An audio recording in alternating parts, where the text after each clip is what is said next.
7, 6, 5, 4, 3, 2.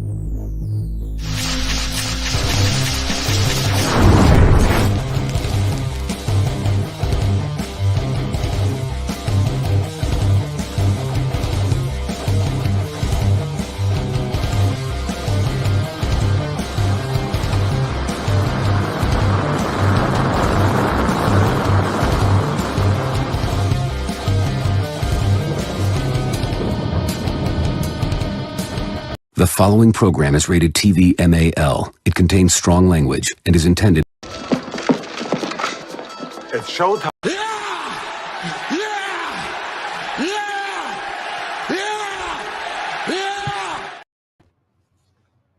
Right. There you go. It is showtime, ladies and gentlemen. What is going on, ladies and gentlemen? Welcome to Circles Bay Podcast, episode 165, of course. Ladies and gentlemen, the host Stevie's one I've been seeing here with my other compadre, who is part of the family, ladies and gentlemen. The man, the real Pepsi right here, ladies and gentlemen. And that is right. And that is Pepsi Phil. What is going on, Pepsi Phil? What's going on? What's up, man? What's up? I actually made it this time. No, it's good, man. It's good. It's been a rough week for wrestling, though. But it's been. Oh my God, I know. But it's good. But it's a good day. Absolutely. Oh man, absolutely. Jesus, man. Shout out to everybody in the chat already. All right, Temple, what's going on? Riddle me this, riddle me that. I got a release and Dana White. Why are you blaming Dana for that? I know. Why is he blaming Dana for? Oh my I do blame Dana for the Matt Riddle release, though. I'm not gonna lie. There's a lot of we're gonna get into. I can't wait. J-Man, what is going on? What is going on? We're just waiting for Gonzalo. Hopefully he comes in because I had everything, the layouts ready. Jesus. But all right. But now, we'll start off with him. We'll start it off without him. So I'll work on the layouts while we're talking about it. Man, there is a lot here, man, with what happened this whole past week. Oh my God. What can we start with? With the releases, like Jesus. Nobody. Oh, Jesus. Well, we got the list here, and I got the list here, so I'm going to pull up the list. Okay. Let me pull it up. Let's see. I got the list right here. Dolph Ziggler, Elias, Mustafa Ali, Shelton Benjamin, Top Dollar, Riddick Moss, Emma, Aaliyah, Rick Boogs, Quincy Elliott, Bryson Montana, Dana Brooke, Mansoor, Mace, Shanky, Debacato, Ulisa Leon, Daniel MacArthur, Kevin Ventura Cortez, Alexis Gray, Brooklyn Brawler, Barler, Ikeme Jiro, and Abdul Fitzgerald, and Matt Riddle was the last person to be announced. Talk about it, Pepsi Phil. What was the shocker, and especially what is next for Riddle and Dolph Ziggler? Break it down. I mean, honestly, I think the only surprise for me really was Shelton Benjamin, because he was solid in the workhorse. I honestly thought letting him go was a mistake. It was a mistake the very first time they did it. It's a mistake now. Granted, you can probably make an argument that, they may see him because he's been but they just had a 20-year. They can probably say just Shelton may be too old to try to have a title run, but they gave Rey Mysterio one, but letting him go without making him kind of he could be the guy you use to pretty much push people to the next level. Yeah, he is legit, dude. That you put him in a match, whoever he's with, that person gets pushed up. The rest of them, unfortunately, well, that's not true. Dolph also could be that person as well. But honestly, I think arguably those two are the ones I should say. We'll correct that. Those two are the ones I think I am most surprised with. You can't use financial as the excuse for letting these folks go because they just did a $3 billion deal. And you could argue maybe they're trying to cut some of the weak ones off, which was what that list looks like. But I'm hearing people say the part of the problem Riddle got let go was because of some past issues and some most recent issues that he was having. And his couple of stints in rehab, which it is what it is. But so that's the Matt Riddle thing. But I feel like he's a separate example that you can't apply to all of them. But yeah, Shelton Benjamin and Dolph Ziggler are the two biggest surprises for me. Yes. all the rest of them feel like they were just kind of floating around with no real goal in mind. I mean, Dana Brooke especially, and I mean, no offense to her, but you like a lot of them. But I guess it came down to, I guess it looks like it comes down to what they can do with you, which honestly, that's a business decision. If they can't do anything with these folks, you got to go. But what are you going to do? Yeah, it's true. I mean, I didn't expect Dolph Ziggler, to be honest. He's the one that shocked me the most. Was just like, wait a minute, Ziggler? Ziggler, out of all people, why him? Like, that's where it really got to me. Was like, what the hell happened? What did he do? Like, that's the one thing that I did not expect at all.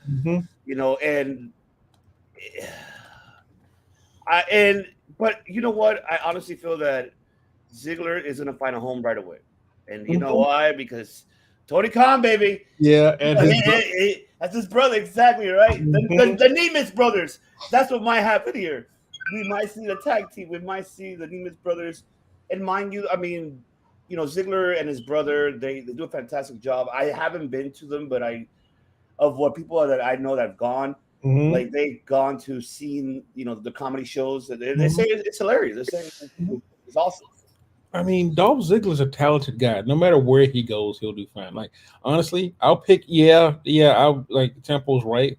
I can see. Honestly, Shelton already had. I think he already had a stint in Japan when he was first released from WWE. So him going back there, I don't think. Going in New Japan Pro Wrestling would be great. Him at Noah would be amazing.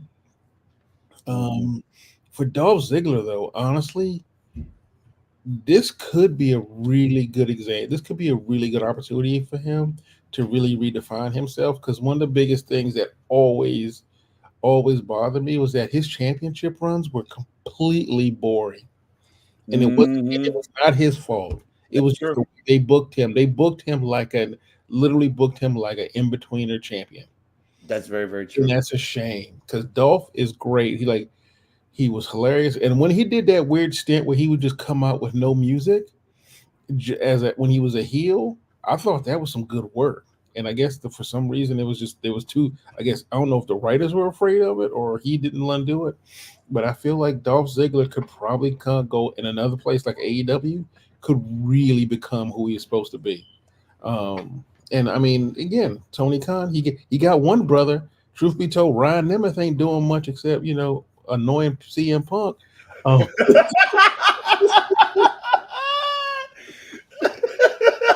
So, I mean, you get more bang for your buck, and I feel like, and again, Dolph Ziggler, he's a good dude. Like bringing him into the locker room, I don't see him I see him being real helpful to that squad as well. So, I know, and I know everyone's probably losing their minds. Probably not everyone. Probably going, why does it got to be AEW they have to go to? Because they're paying well. Exactly, and Tony Khan has the money. I mean, exactly. So, and I want Dolph to keep working. Like I want to see Dolph. I want to see Shelton working, and even Mason Mansoor. Like they did good work in the ring. I feel like they just need a chance. And don't get me wrong, their shtick was not good. But they were good. They were good workers in the ring. Yes. Like, I don't know how they were the booking. I don't understand what that was, but they did good work in the ring. Because I do want all of them, except for Nia Jax to work. All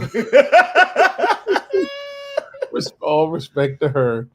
All them releases and Nia Jax ain't even close to that list. So, and she just got back. Honestly, I mean, man, number of people who showed up at day one and then day two got fired at WWE. That's a long list. So let Nia Jax go after a couple of weeks of being back.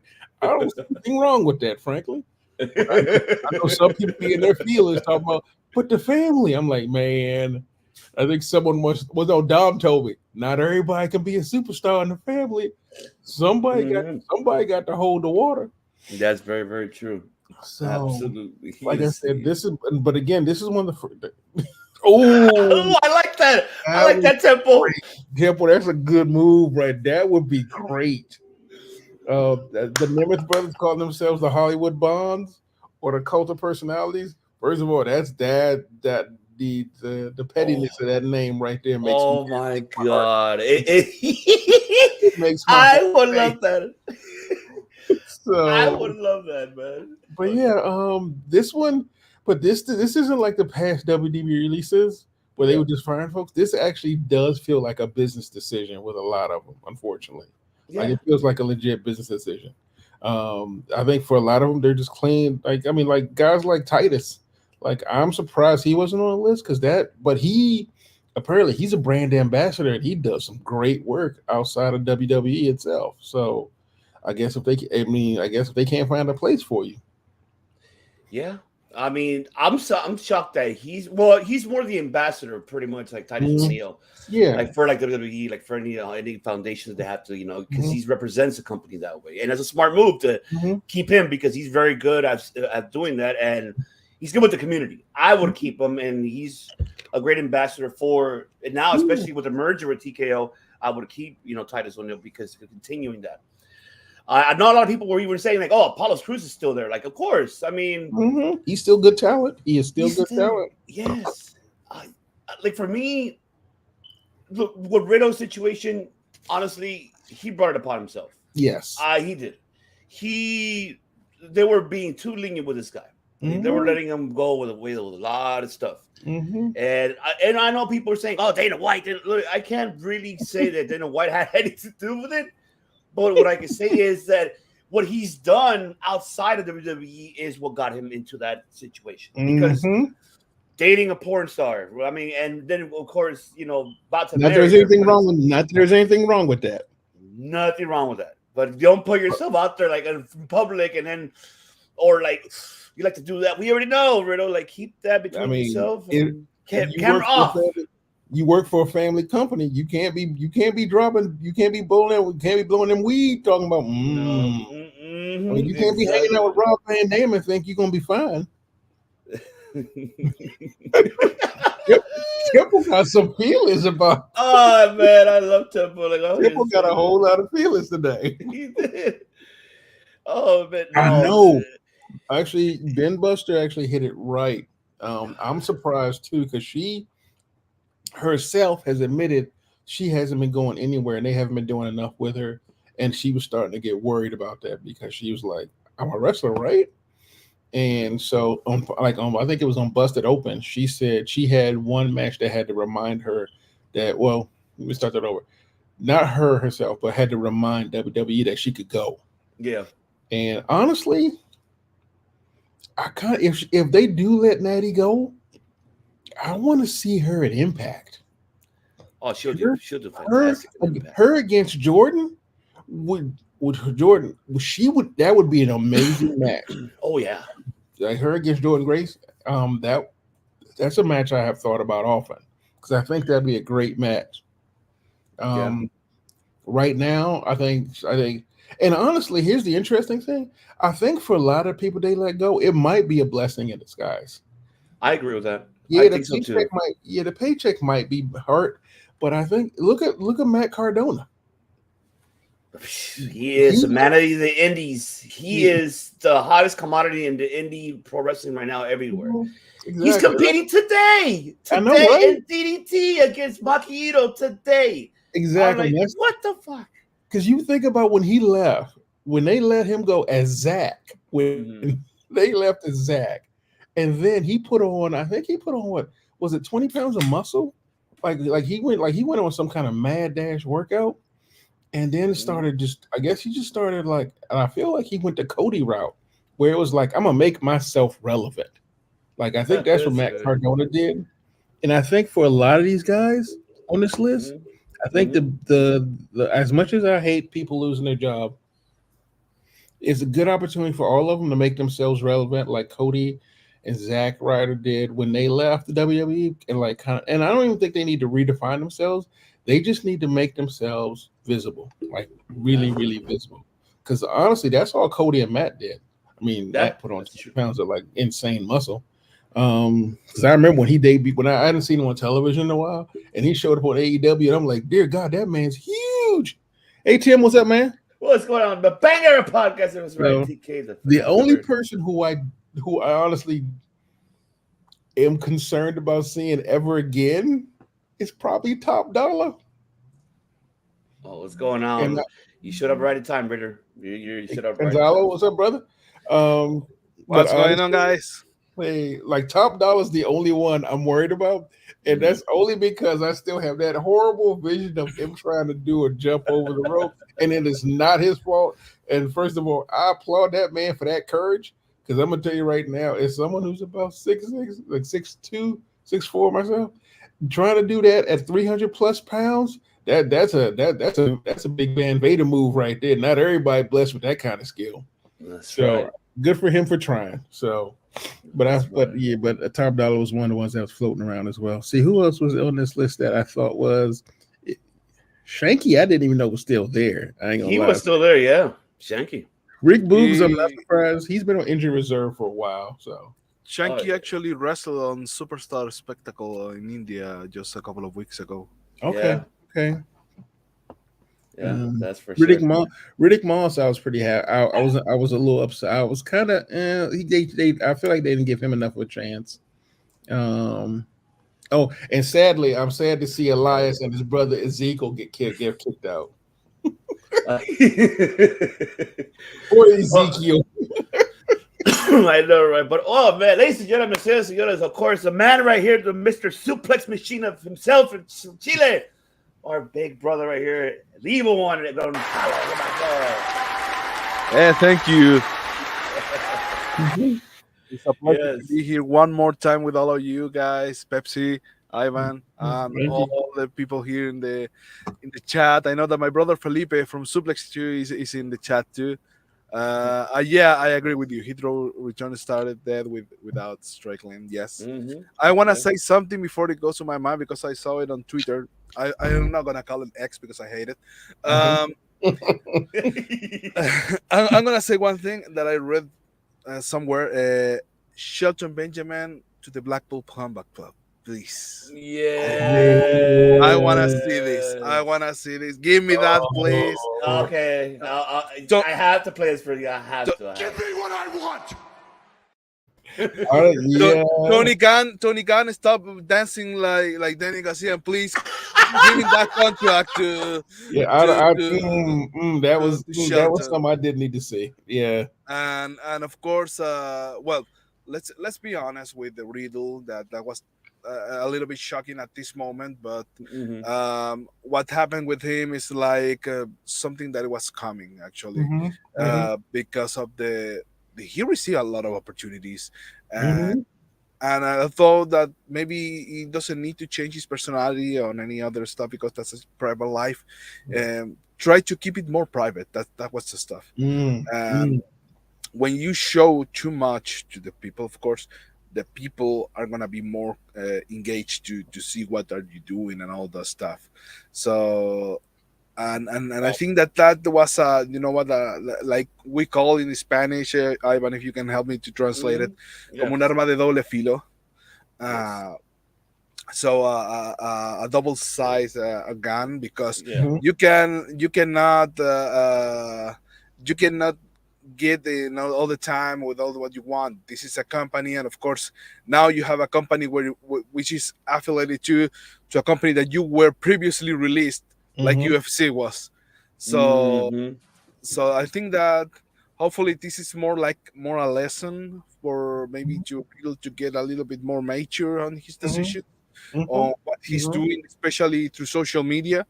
And I wish him the best, and to all the people who we lost a lot of good talent. Yes. Well, Ziggler, I think that Ziggler's gonna, wherever he goes, he's gonna do a great job. He's gonna go to AEW. We know Tony Khan is gonna call him. Hey, you know. I mean, talk if to you. No, Ryan, call your brother, please, right now. I mean, in 3 months we may have. Oh, Gonzalo, back to. I'm sorry, I missed the point. Gonzalo, you made a really good point about the privacy part, because I remember everyone was given the Undertaker crap, because he said he likes where he has no problem with wrestling where it is, but the only issue he said was that it'd be nice if they could try to keep a little bit of kayfabe. And like all this, like all the work they do online and stuff like that, they don't need to be that out there, but try to preserve a little bit of kayfabe. And I think Matt Riddle could have taken that to heart a little bit because I will freely admit his run against Seth Rollins gave us one of the greatest clips in wrestling history of the modern era.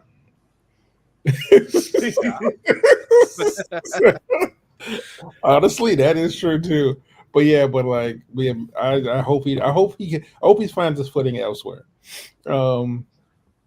I mean, honestly, I can see like if he does like a freelance stint with AEW and just tag teams with Rob Van Dam, I mean that would just make me laugh. Like a Rob Van Dam, Matt Riddle tag team. Can you imagine? Oh, Yeah, as soon as they keep Pantera's Walk still as their entrance song, I'm okay with that. so it'd be good to see what I mean. Like I said, Shelton Benjamin. I really like the hint. Shelton Benjamin and the BCC would be amazing. Oh my Yeah, god, hell especially with him and Wheeler Yuta as a tag team. Because honestly, with that right there, because Wheeler Yuta, I guess, just one more person he could learn from, and I think Wheeler Yuta, I gotta stop doing that. He's a Yuta. He's the one that gets pinned all the time. Wheeler Yuta. I think, truth be told, honestly, I think right now, and this sounds terrible, I think Wheeler Yuta has reached a point right now where he doesn't need the BCC anymore. Like I think he needs to branch out and do like he has done what he needed. Like the BCC got him to the next level, but he want to get to that level after that. That's all on him at this point. I mean, unless he gets he needs a good rivalry at this point. Like not Daniel Garcia, but like someone like I see who does AEW have? He can, like not and like maybe even Hangman would be good. Maybe that would be good. Yeah. And actually, I was thinking maybe he and Claudio go for the some tag team titles. I think that I would like to see that duo as a champions. But yeah, you're right. But adding to what you said, Pepsi Phil, I would say that maybe it's time for Yuta to be the one who challenged Eddie for the Ring of Honor title. Oh yeah, I think that maybe that will be the next step for him. Now Claudio goes for any AEW singles title, or maybe because I don't know. Let's be honest. We don't know what's going to happen with BCC now that they lost all the titles. We don't know how Moxley is after that finisher that he received on Grand Slam. So we don't know exactly what's going to happen yet with the BCC. Hopefully, personally, I'm a big fan of the group. They're so let's see what's going on. But I think that there are a lot of possibilities yet to. I mean, there are a lot of things that we can do with them. They're a key in some stories. They are key on anything you put them. That's a good word. I like that. I like it. I mean, if the BCC does go away, I need them to at least before they go away have the one thing we never really got. The BCC versus House of Black, but I don't even know how you would actually spin that into an actual storyline. Because just them beating up each other wouldn't really like give me anything. But if you could find some way to wrap a story into it, I think they could probably do a good run, at least a run up to a pay-per-view. It'd be nice to see. And then like loser, be something like a loser go home or the last team disbands. Something like that. If it's something like the BCC has to go away, I'd like their last run to be against like the House of Black. Because truth be told, watching the House of Black run through people gets a little bit boring after a while. Hey, Brian. What's going on, Brian? What's up, Brian, hermano? What's going on? Yes, he pushed it. Yep. Yeah. But yeah, it'll be good to see him. Shelton. Oh, that actually would be fun as well. Yes. There's a lot of Shelton still has, he still has it for his age. That's what I'm talking about. He fits well anywhere. Yes, I agree. I feel Shelton fits anywhere. Shelton is ageless. Can you imagine him in the X division? Oh my God! Can you imagine in the Ultimate X match? Wow, exactly. I already see him as X division champ. Like I got no problem if he went to the X division. Actually, I'm gonna hide the risk. Mm-hmm. I see Shelton as Impact World Champion. I think he will Oh do a yeah, great job there. I option. think. I'll pull in the option C move. Option C, going for it. Yeah. Oh, please, please, please. That's a good Yeah, one. I mean, if nothing else, I don't see why he couldn't be. And truth be told, he would give them. He would make Shelton would. It's been a long time since Impact had a really dynamic champion. Yeah. Like Yeah. no disrespect to Josh Alexander, but honestly, Shelton's like I said, he's a great face for a company if he's your champion. So, and honestly, the boy just looks wholesome every single damn time. Every time I see him on the screen, I'm like, I don't know how you like. First of all, I think Mia Yim's evil for being mad at Shelton Benjamin for no reason whatsoever. Oh yeah, she is. But I will miss. Oh, sorry, in case anyone the little joke that they have, like because they're so close, they actually have this huge sister petty relationship with each other, boyfriend, like sister brother relationship, and I will miss seeing them together. But honestly, Shelton Benjamin's a genuinely a good guy, and he has helped so many people in wrestling that I think, like you said, make him an Impact champion would be amazing, or even ROH pure champion, like someone said. Because I think we'd enjoy, and it's not like he doesn't have a hybrid style that lets him do groundwork and stuff like that, so he could pull off a pure championship. I mean, truth be told, I'd let him fight Eddie and take the belt from him. Because I wouldn't mind. I wouldn't mind. like I can't wait. The only thing I Mhm. can't wait is the future for all of these talents and see where it goes from Mhm. there because we don't, especially for the women. Mhm. We're just waiting and sit back and see what's going to happen because we don't know as of yet. But all I know is that a lot of these talents are going to do great outside of WWE. Like how you mentioned too earlier, Phil, that if Matt Cardona could do it in the Indies, these guys could do it too in the Indies as well. So I'm looking forward. I mean, the market's big enough now that it's not like before, where like if you left WWE, you're pretty much kind of strapped and you had to go overseas and try to find whatever work you can. I mean, the business feels like it's bigger now, and there's a lot more opportunities out there. So you can, it's probably a lot easier now to become the quote unquote indie god. Oh yeah, definitely. Speaking of the other guy, there's another guy who might be gone, and he's on his way out. The man himself, Vincent Kennedy McMahon. Man. Oh. Does Vince have no chance in hell right now in 2K? We may find out soon. We might find out soon because this is the story. What's going down? So it was noted, of course, that with the risk, the possibility that Vince will still face consequences as a result of ongoing government investigation. The status and the scales of investigation are unclear, but it could be much broader than one company and most majority shareholders, said Jacob Frankel, the chief of the Rights Government Investigation, which is the SEC. They're investigating now. So now they're getting into, so they filed, of course, in August, receiving voluntary compulsory legal demands from multiple agencies concerning the investigation. Related subject matters depending on potential results of investigation. Frankel said that McMahon could face criminal and civil liabilities that could prevent him from serving as an officer or a director for a public company.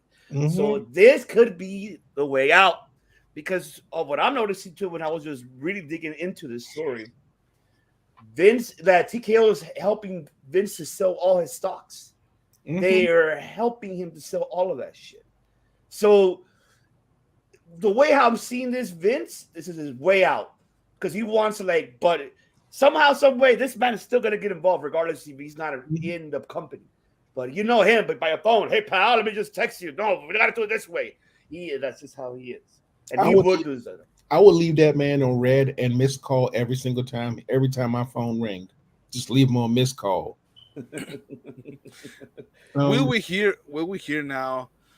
Vince McMahon, you're fired.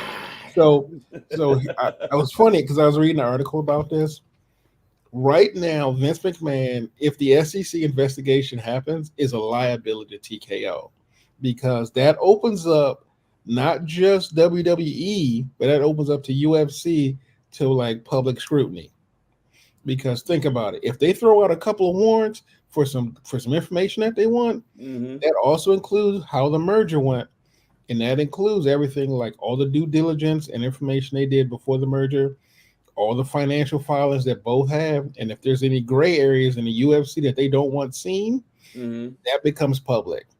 On the WWE side, Lord only knows, we saw what happened when they did a test on that. Vince pretty much ended up had like, man, he had a separate budget just for hush money. So I don't know what skeletons UFC has in their closet, but having Vince where he is right now is a problem. Like he is a legit liability if this SEC thing becomes so valid that they have to deal with it. That they would have to like basically like open themselves up to the government to pretty much look at all their documentation, and no company really wants that unless you're squeaky clean. And honestly, like I said, this might be the way that Vince gets taken out. And even if he does, like every time Triple H comes over with the grandkids, goes, you know what? I saw that paper, that premium live event last week. What would work better? I was like, yeah, whatever, Grandpa. Oh man, it's. I mean, I don't know. It's a weird way for someone to like. It's honestly, it's weird that his ego will not. I mean, let's take it like if you're looking at it objectively, the man has done literally so much for the business. You know, whether it's good or bad, you know, it's always up for debate. But the man has done a lot for the business. You would think having your company sold for $3 billion would be a time to go, whew, I'm done. I got enough headaches as it is. I'm okay going back home. But honestly, it's like the man needs to walk away. Like it's okay. Like it's literally okay to walk away. You know what? So I think I'm voting for he's going to quote unquote retire again. And then finally start divesting himself of them stocks and going, I'm gonna go for a quiet day. So yeah, I think he's gonna quote unquote be dry fired. Gonzalo, what are your thoughts, brother? I think that this is Vince McMahon being just Vince McMahon. And I think that the only positive thing of all this stuff that has been happening is just he's stepping away from WWE because he needs to. I mean, I think this is one of the statements from TKO was that they said that this, of course, is a bad publicity to them. I mean, they have this public merging the help me Ivan with this la bolsa the bag of money, you mean, or bag of commercial? ¿Cómo? De la bolsa esta comercial donde invierten los inversores. La bolsa de valores, esa de inversión. Yes. The bag of valuables, you say. The value valuables. About that, they have this thing that it was just released like a week ago, and we are having these issues with Vince right now, and Vince, like, I probably think that now I with this deal that I made with TKO with Endeavor, actually, I'm gonna stay here, but of course TKO are thinking more like a company. I mean, so if you have someone, it doesn't matter if he's someone who has ages in the company. He's a big billionaire figure. If he's having some issues to your company, because all this negative just is gonna make a negative inversions for the company. So no one wants to invest in someone who has problems with harassment and all this stuff that has coming up in the last years. So I think that Vince, in my opinion, I think if Vince, who have stepped down when the authority emerged in WWE back in 2014, 2015, I think that will be the perfect ending for Vince, and probably he will go out as a hero. I wouldn't, but stay longer enough to become a villain, and that's exactly what happened. And that's where he's at now. He's a billionaire, and not only with the sale of WWE, and now with the sale with the stockings that they're going to sell. This man is he walked away already with $3 billion. Yep. He's going to walk away with more. After he sells the stockings, that's it. What else does he need to prove next? Nothing. Oh, he's done like everything. But both of you guys said is valid points. I mean, his Like I legacy, said, his legacy yeah. is locked. I mean, Yeah. his man wanted to be relevant. There you go. Yeah. I mean, let me just also say, I find it ironic the things that the WWE has fired his talent for, they are letting Vince get away with up until this point. Because trust me, if WWE had found out one of his talent was like paying hush money, harassing some wrestlers, spending money inappropriately, that they would have released that dude, or maybe like say Mandy have acquired, you got issues with their talent doing stuff outside of work. That person would have been fired. However, Vince, being the owner of the company, has pretty much committed a lot of the same things, and he still got a job. And I think TKO's right now using, like Gonzalo said, they need a public happy face. Yeah. They need someone who they can pretty much mention his name and not have controversy come out of it. I mean, I know that's ironic with Dana White, but honestly, for the most part, other than Dana White just saying, stupid stuff online in interviews, for the most part, he's not at the level of Vince, honestly. I think we talked about this before, that Vince McMahon was higher up the food chain than Dana was. So I think when you reach that level, you have to at least have all your skeletons like locked off and safe from the public eye. And Vince is not that. He is not quiet. So we'll see. But I do wonder what happens to like Bruce Pritchard and those guys if Vince leaves. Because remember, they're only there because Vince came back. So you think like Nick Khan, I know will definitely would stay if Vince leaves. Bruce Pritchard, I wonder if he's still going to be there. Because Kevin Dunn and Kevin Dunn as well. Like they were basically Vince's boys. So what happens to them? Those are the releases I'm curious about.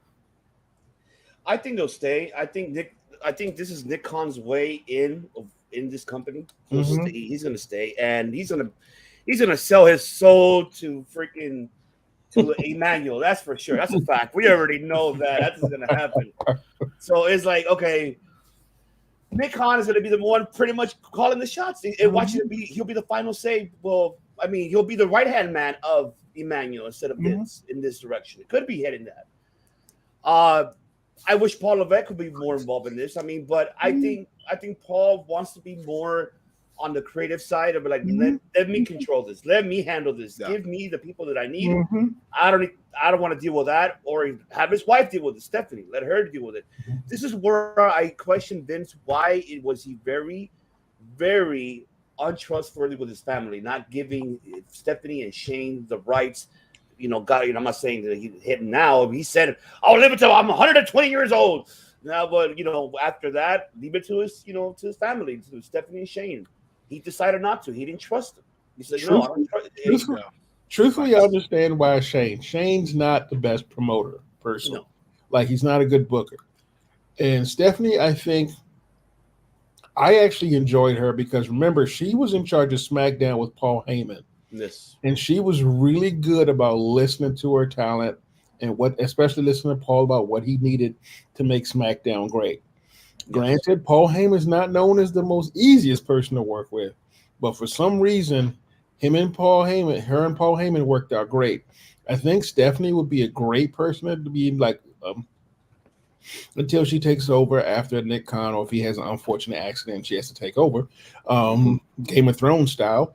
I think she would be great as like taking Vince's place where he is right now, or like you said, put Nick Khan in Vince's place as the right hand of Emmanuel. And like when it came, and she's already basically been doing it already. Yeah, like she says she's already in the board meeting. She was in the board meeting before she took a break. She was also like doing the brand ambassador, all the big money stuff, visibility and stuff like that. And honestly, when it comes to running the boardroom stuff, she already knows how to do it. So honestly, if you move Nick Khan up, put Stephanie as head of WWE itself, and then Triple H as this creative, I think that might be the way to go. But business wise, I mean, at least that's what I would think. Unless they bring in someone new to do it. I agree with you, and actually, I just wanted to add what you said, Pepsi, because that's completely true. I just want to say that yes, the main difference between Stephanie and Vince is that Stephanie was a leader. Mm-hmm. She knew how to lead all the charge of the people, and I think that she had that fresh connection with the audience. She used Twitter. She connects because let's see, Vince never used all the social media, so of course that was he was a little, I don't know, maybe say a more far away from the fans. Stephanie was closer to that. And well, now let's say that Stephanie was more focused on the family, and maybe that's the reason why Triple H is okay with his role just as creative of the WWE, and not having this position in the board of director again, because I think it was Kevin Nash who said on his podcast that he said that Hunter was okay with that because that lets him to get more time with his family, which is completely okay. And of course, yeah, I think that we have to we have to, you know what, see what's going on, because I think everyone thought at some point that Stephanie, the only reason why he never lets this to his children is because everybody thought that Shane was the next one on the line. But then Shane stepped out. He did all other stuff, and then when he came back in 2016, I guess it was, nothing happened. I mean, we're still getting beans, more of him, and probably that's why maybe Shane also was stepping away one more time, because I think he tried to keep this position. Of course, we have, for on the other hand, Stephanie and Hunter trying to get this position, but Beans never let any of them the company to run the company. Yeah, And I think that at this point, it's happened to that he doesn't trust in his own family to continue this legacy that he sold the company. And now what we're gonna have, maybe we're gonna have something positive. Let's see UFC how he grows, just letting Dana White keep running the things on, and like TK, but basically Endeavor bought the company, but they, okay, you continue doing your thing, we are just your bosses, but you can continue your work and all the stuff, and they're doing great actually in this last decade, and since Endeavor acquired UFC. So I think that it's not, I don't see this bad thing, that WWE being part of TKO, and maybe this is the final step to get WWE back on Sundays with the pay-per-views, because I heard that there's some plans by Nick Khan. He said this in an interview that they were throwing some ideas, you know what, and maybe do a TKO weekend. We have on Fridays SmackDown, on Saturday night we have the UFC event, and then on Sundays we have a WWE pay-per-view. I'm not gonna call it PLE. So thank you. We're gonna have a WWE pay-per-view on Sundays. That would be great. I think that, and let's be honest. I don't know if this happened to you, but it happens to me that seeing Nick Khan right now speaking by himself and not as a being soldier, man, you can see that his vision is not bad as we all thought. A lot of people thought that he was the bad Khan, he was the evil Khan, but no, I mean, thank you for the Hamson. But yeah, but I think that he was like he has a very good mindset for WWE at this moment. So I think it's a good time to see what he has in store for WWE as a I'm curious about it too. I want to walk it back a little bit because Temple asked a really good question about what I mentioned that UFC is like. UFC wouldn't want the government in their numbers. It's not a negative thing. Basically, what it is like you don't want, if the federal government does, if you don't feel that the federal government doesn't have a warrant, there's no need for them to actually be in your books. And it's not as a negative. It's just you just want there's no reason for it. Like if you're a company that's run, there's no reason for the government to be in there. So if it forces them to show their books, not that there's anything wrong with it, it's just honestly from a business perspective, it's just annoying. And honestly, it's not a matter of it's like you said, government's going through people ledgers, no matter how innocent it is. it always looks bad on the stock market. Like it Yeah. always impacts them on the stock market. That's what I mean when I say that. Secondly, the interesting thing about TKO that people don't understand is everyone keeps saying this is a benefit of WWE, and honestly, it really is because it now stabilizes them. Because did I hear correctly that SmackDown was going back to USA now? Or Yes, that's yeah, correct. that's great. October next year. Yeah, that's honestly that's probably because of the TKO deal. But what people don't realize is that UFC for the longest time has been trying to break into the Asia market, like legitimately as like an extra, because like Asia right now has like some of the budding great fighters, and it's not like it's a huge market, but UFC's been looking for expansion, and they have pretty much covered the market all over Europe, South America, even like and then Australia and everyone else. But Japan, for some reason, they have never been able to crack that nut because there's a guy there, the guy who runs, I think it's called One, the One group. I can't remember. I think it's One. I know. Yeah, I think it's one. I don't remember too, but I know exactly what you're talking about. Though that dude has a stranglehold on Asia right now. Like he's like I think he the guy who runs that is a premier event guy as well. And I think UFC would like to break into Asia because I think that's the only market they don't dominate in yet. No, because the market there is not as what everybody thinks, but I mean, it'll get there. It just is going to take its time. But the WWE through wrestling has a foothold in Asia, even though they did technically shut down their WWE Japan division. They still have enough of a presence in Asia that basically they can kind of go in there.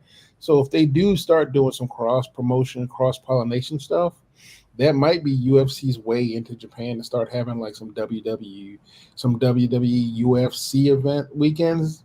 And like, hey, new from Tokyo, a UFC WWE TKO Kingdom or something. I don't know, whatever you want to call it. It really, this is, I mean, you can do a bunch of stuff with it. So I'm really curious to see what they do.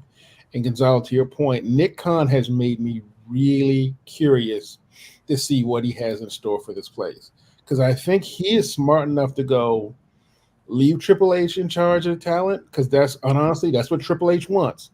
The dude's a wrestler at heart. Like, I feel bad that the man had to retire way too soon than he wanted to and did not get his retirement match. But that he loves being creative guy. Like, for the most, and I still refer to him as Mr. Steal Your Talent. Because the thing I enjoy most is the number of people who said, yeah, after I didn't know anyone was watching. And then it's like, Triple H called me to congratulate me. He goes, I'm sure he's just congratulating you. 6 months later, you show up at the Performance Center, Jade. I don't even know if that part's true. But this is actually a really good, I think if Nick Khan has his way and they trust him, well, at least Nick Khan at least isn't problematic as Vince is. This could be a great opportunity for him. Like, they could literally push WWE further than it has been and get some of that, respectfully, Vince stink off of him right now. Because, do we need to talk about how Vince was in the 80s? Oh, man, that's a long way to get into that. I know some of the kids don't remember, but those of us who do know exactly how much of a mess it was. I've even worked. I didn't even born in that time. So yeah, let's not talk about it. No, what I do want to talk about is what's next for this lady right here. Segue. Yes. So looks like Jada Parker's name could be it. But the question here is, where does she go? Raw or SmackDown? Gonzalo, I'm gonna let you take this one. Go ahead. Oh, thank you. I thought we were pals, man. Yeah, because we both love Pepsi, man. And yeah. See what you did. Biggest turning heel in 23. Okay. I think that actually, first and foremost, Jada Parker doesn't bother me at all. The name. I think it's catching. It's catching. And let's say, we have to analyze first the who is in the current roster. We have on Raw, we have the current Women's World Champion, Rhea Ripley. On the SmackDown, we have WWE Women's Champion, Io Sky. I think that maybe Jada is the one to step up the ring with Rhea. Like, the real challenge since now Rhea Ripley came and defeated Raquel in a match. So who can defeat it? Who can defeat her? Who can beat her for the title? I think that maybe this new fresh talent like is Jada is a perfect challenge. Why not Io Sky? Io Sky is, to me, in my opinion, one of the most talented women in WWE currently. Yes. She's a gifted athlete, but she's just beginning her title reign. So I wouldn't like to see, you know what, a new champion, a fresh new champion finally in the women's division in WWE. I wouldn't like to see against a new talent because we all know that she wouldn't be the one the who defeats Io soon, pretty soon.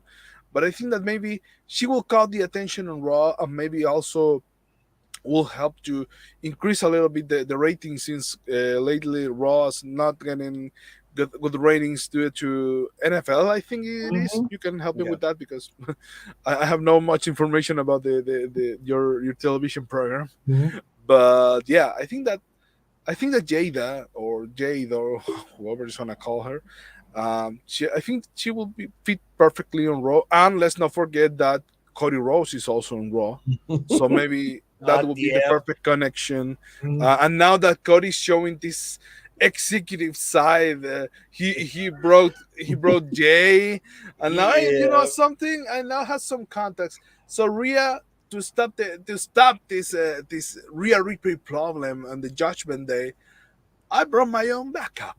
Mhm. Ladies and gentlemen, Jada Parker. And then she- Oh yes, I love that. Mm, I mm. love that. That's a good call. Yeah. Nick Khan, you can send me the paycheck for my ideas, and then no problem, right? She does take Cash App. Don't worry, I have PayPal. Don't worry. She needs to get. They just need to debut her. I do agree with them though. Putting her on the main roster day one is a good move. Mhm. Her momentum's enough now. She does not need to come in through NXT, and she's got enough. Everything else is just practice with them. You just learn how they do it. Yeah. I think she's already proven she's a presence. She knows how to be on TV. She knows how to. She's good. She's gotten better on the mic, like a lot better. Like in 1 year, she became huge on the mic. I feel like. I think Jada Parker's a great name. I don't see why she wouldn't go to WWE.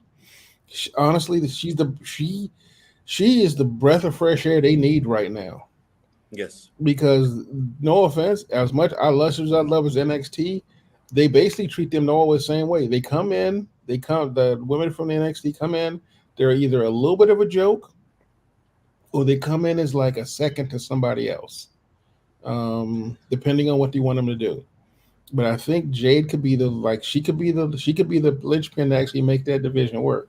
Because right now, Io has her gimmick, and then they have the SmackDown and the Raw Championship, and I think Jada could be the one that links it all to actually make the division like be a thing.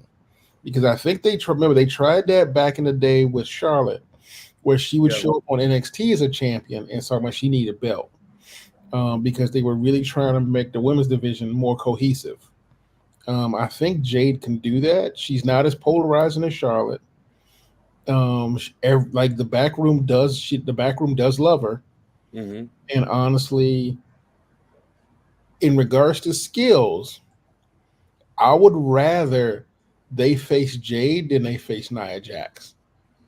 I mean, that's the thing also. Like if you want a more fun and dynamic match, I'm going to go with Jade. I am not going to go with Nia. I mean, right now we have to see exactly because I know it's early for us to even say that Jade has what we already know what she has. She has charisma for sure. It's there. That's no question asked. The in-ring skills, mind you, it's different from what it was in AEW. Yeah. Now you're stepping into an more entertainment aspect compared to the other side of the entertainment world of AEW. This is different now because you're gonna have Charlotte, you're gonna have Bianca. Do you think that'd be hard for her to get into though? I don't think so, to be honest. I Yeah. think the first thing I honestly feel that what we're gonna see first is probably a little bit of like botches here and there, but later down the line we're gonna see, okay, hell yeah, she's getting the hang of it. The style is different, Mm-hmm. and I'm hoping that with her addition to this roster, to the main roster, doesn't matter where she belongs. I think she fits both. I think this should really give time for the women's. I'm not saying that she could be the responsible one to give the women more time, Mm-hmm. but her addition will attract us, the fans, to Yeah. pay attention. Definitely. to everything. Also think about it this way. Look at the talent they have in the back, though. The producers they have in the back. The De folks who, Niro, what's going on, De hey, Niro? what's up? But think about it. Hey. Look who they have. Like you have guys like Shawn Michaels. You have like Fit Finley. You have guys like you. I mean, like you have guys like you have Lashley in the back to kind of teach her. They be teachers and for her. I mean, there's enough like backroom old school, old school guys in the back who want to teach anyway. And Jade obviously shown she's a sponge. I mean, like you like think about it. She spent like what a couple of months with Bryan Danielson, and her skill jumped to what? I mean, I'm not gonna say she's gonna become like the Kurt Angle of the women's division, but I think she could be the one to actually do the one thing that probably like Rhea Ripley needs. She needs an actual like I love Raquel, but she needs someone who's like on the same level of her in regards to like charisma and intensity, and got the same kind of fire on all over the world. Because honestly, Raquel not so much.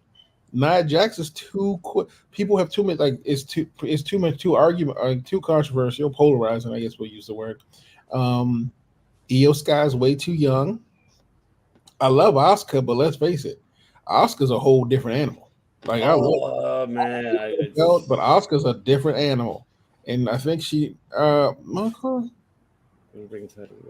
that's an interesting option. I don't know. That's interesting. We'll have to wait to see Tempo. Yeah. Well, we'll see these deals are over. We got to wait exactly what's going to happen. So, I mean, they may do a type of merger where they just start. I mean, they're starting to do it right now, where they just have people running in and out of NXT all the time. yeah.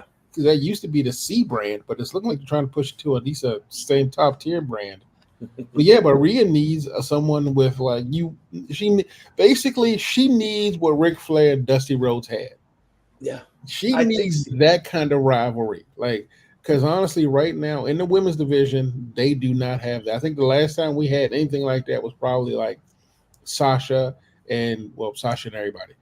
Sasha, whoever Sasha was fighting or chose to, but like Sasha and Bailey in NXT, Charlotte and Sasha in NXT, or Charlotte and Becky in the main roster. Like that's what Rhea needs right now. So, and I think Jade could do it.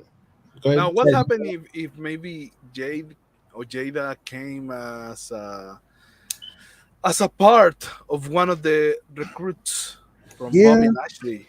Yeah, everyone keeps mentioning that one with the Montez Ford's new group. I am not a fan of the husband and wife collectives. Like, as much as I know they work, like having a faction with a husband and wife team on it, just for me personally, has always been like there's a little too much added pressure that doesn't need to exist. Like it's like when they try to do Seth and Becky, and that was pretty. I didn't enjoy that. They had also mentioned bringing in Bianca as another person for that faction, but then someone said, "Aren't they just redoing it?" But then again, someone asked a good question: "Aren't they just rebuilding another Judgment Day with a different?" Oh yeah, that's true. But I think the only good thing about that, if we get, for example, Bianca on that group, is that we will finally see another side of Bianca Belair, and not this smiling little girl that everybody loves. No, I think that I would like to see a more aggressive side from her. Yeah, because she has a lot of potential. Let's face it, the Sasha Bianca WrestleMania match really was amazing. Yes, where Bianca wins the championship, she was amazing the first time anyway. So we'll see. Yeah. Yes. So before director comes in, because he's waiting for us, so he only does AEW. So that's what he does. Last right here for WWE. Of course, we saw the Raw and SmackDown. We saw the Raw, of course. Jey Uso didn't join Judgment Day. We saw that he super kicked them. So we see that. And then, of course, we see Shinsuke still doing what he's doing. I'm loving what he's doing with Seth Rollins. We're seeing that aggressive side of him. SmackDown, though, I wanted the match, man. Oh, look, the match was good between Asuka and Io Sky, but I think it could have been better. I think if it was given a pay-per-view time, I think they could have stole the show. I honestly feel that they showed those women that were outside Charlotte, Bailey, Jesus Christ, what's the other girl's name? Dakota. Dakota. Mm-hmm. They were watching. They were like, they're learning something because this was New Japan. This was Stardom style ring that was the women brought. That's what made me upset right there. I can tell, and they did this to Shinsuke. They told them, keep it down. Don't make it don't come in too heavy.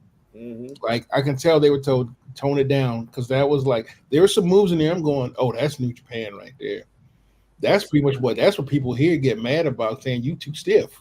Yeah, and I really loved it. I enjoyed both of them. Both shows were great. And one thing that I'm watching is Karrion Kross. He watched John Cena. I wouldn't mind to have him feuding with John Cena at all. I think it will help his career. I think it will help him elevate where he's at. I think he retired. I think he's the one who retires John Cena. Yeah, I would have. My at least like the time is now. TikTok. Love it. First of all, I have that album and it's wonderful. But yes, I'm jealous. I'm jealous. I was trying to get it, but no, it's really hard to get into Chile. So yeah. All right, so now we got to get the director in. But go ahead, gentlemen. Any final thoughts when we get director in here? No, I mean, like I said, I feel like they underplayed Asuka and Io though. I think it needed a bigger build up. I mean, I think everyone here was like, it's long past due, brother. You need to give us more Asuka and Io because even they were looking like they were begging for it. And the fact it took how long did it take for it to actually happen? Almost 10 years for us to get Asuka and Io. Yeah, it's true. But I think that they're saving a little bit more for pay-per-views, and I hope so. I hope so, man. Yeah, so I think that the next pay-per-view is you know what, we have a little time because now the next pay-per-view, of course, is next Saturday with NXT. We don't know what's going to happen now with the NXT North American Championship match because we all know that match I think is officially canceled, but I don't know if maybe it's going to be Dominic versus Dragon Lee. Well, they are advertising for this Monday on Raw. But I don't know how the plans are going to change since Mustafa Ali is no longer in NXT. Yeah. So, that was something we should probably talk about as well. Yeah. Figure out where that kid's going to end up because he's been playing with it for a while. Yeah. And again, apparently he's a teacher, like he's a trainer as well. So I am curious to see where he goes as well because he'd fit in New Japan really well. He'd fit in Impact really well. He'd fit in ROH really well. So I think that maybe I would like to see Mustafa versus Buddy Matthews one more time. Oh, okay. Mm-hmm. Yo, ladies and gentlemen, he's back. What's going on? El Papi Chulo's back. Oh my God, he's back from his tour. But ladies and gentlemen, the one and only, the director.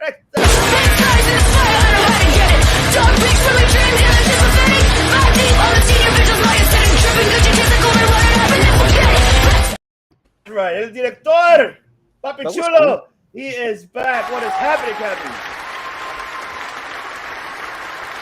You're on mute. Turn on the mic. He's turning on his mic. You're on mute. Yeah. Okay. Uno minuto. Okay. He said 1 minute. Yeah. He is back from his tour, man. If you guys didn't check him out, no. Can't hear you. Still can't hear you. The great Khali says. Yeah. Okay. Okay. You'll be back. All right. He'll be back. We'll extend the Raw and SmackDown recap until he gets back. Well, we'll finish it, but go ahead. Yes. Can we talk about a minute? Because in my opinion, I want to see this dream team between John Cena and AJ Styles. I think that this is something that we were waiting, at least for me. I've been waiting for this team for a long time. and finally seeing teaming up, even when it's against the Bloodline. I think that's completely cool. So Yeah, I I hopefully mean, we'll see what's gonna happen. I hope they're gonna work, because until now, in my opinion, the only person who has make a great partner for tag matches for John Cena, in my opinion, it's only been Randy Orton. Yeah, it's about right. It's very, yeah. very, very true.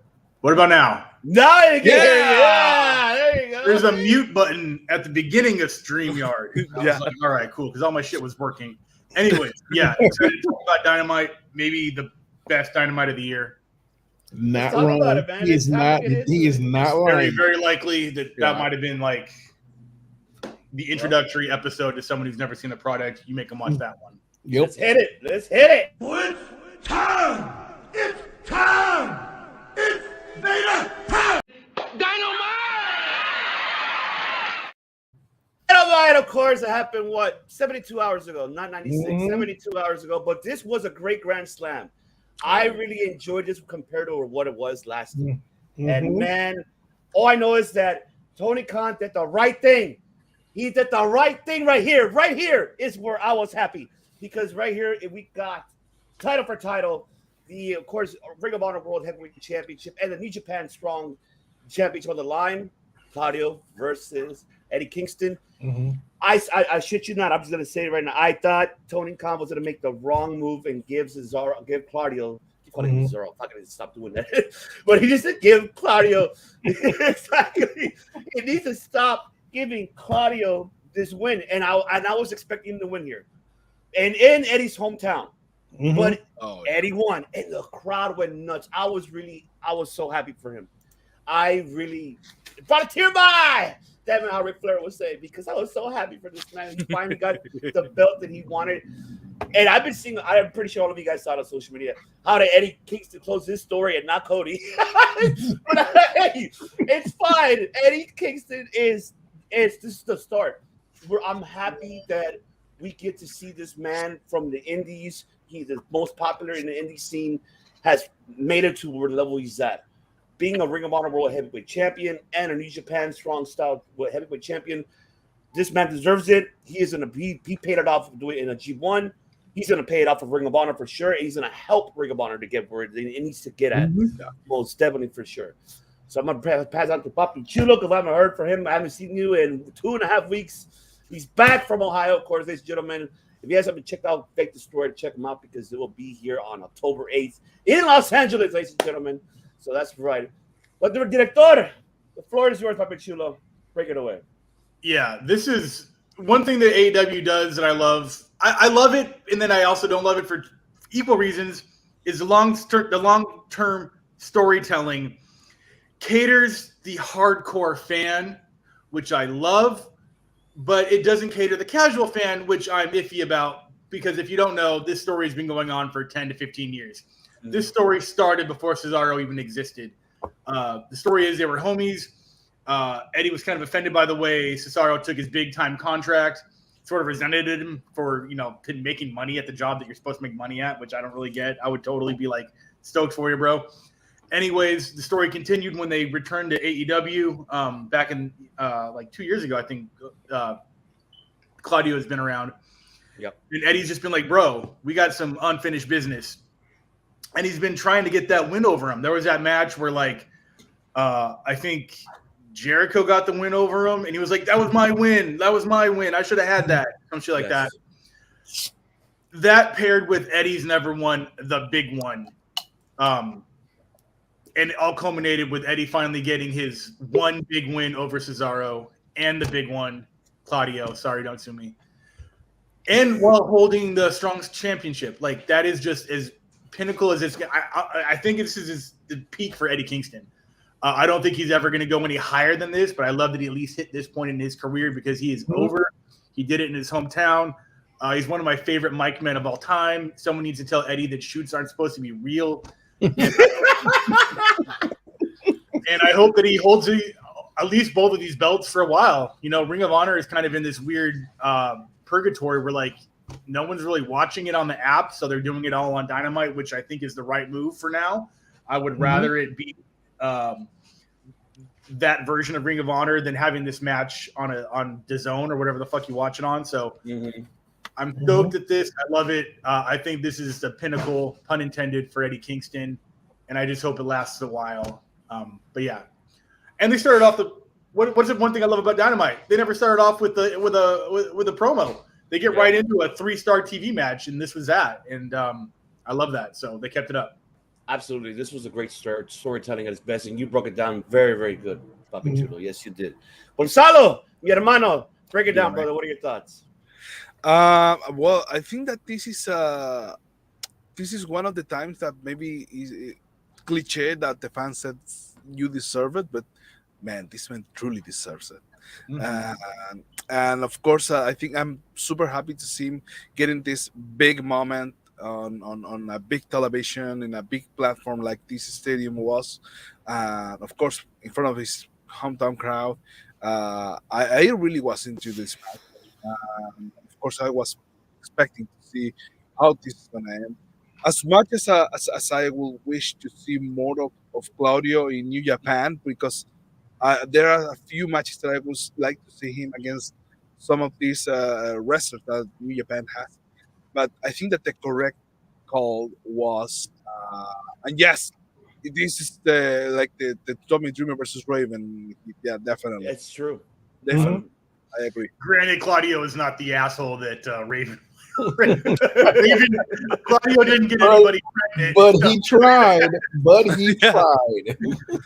And I think that this is the perfect end for this story.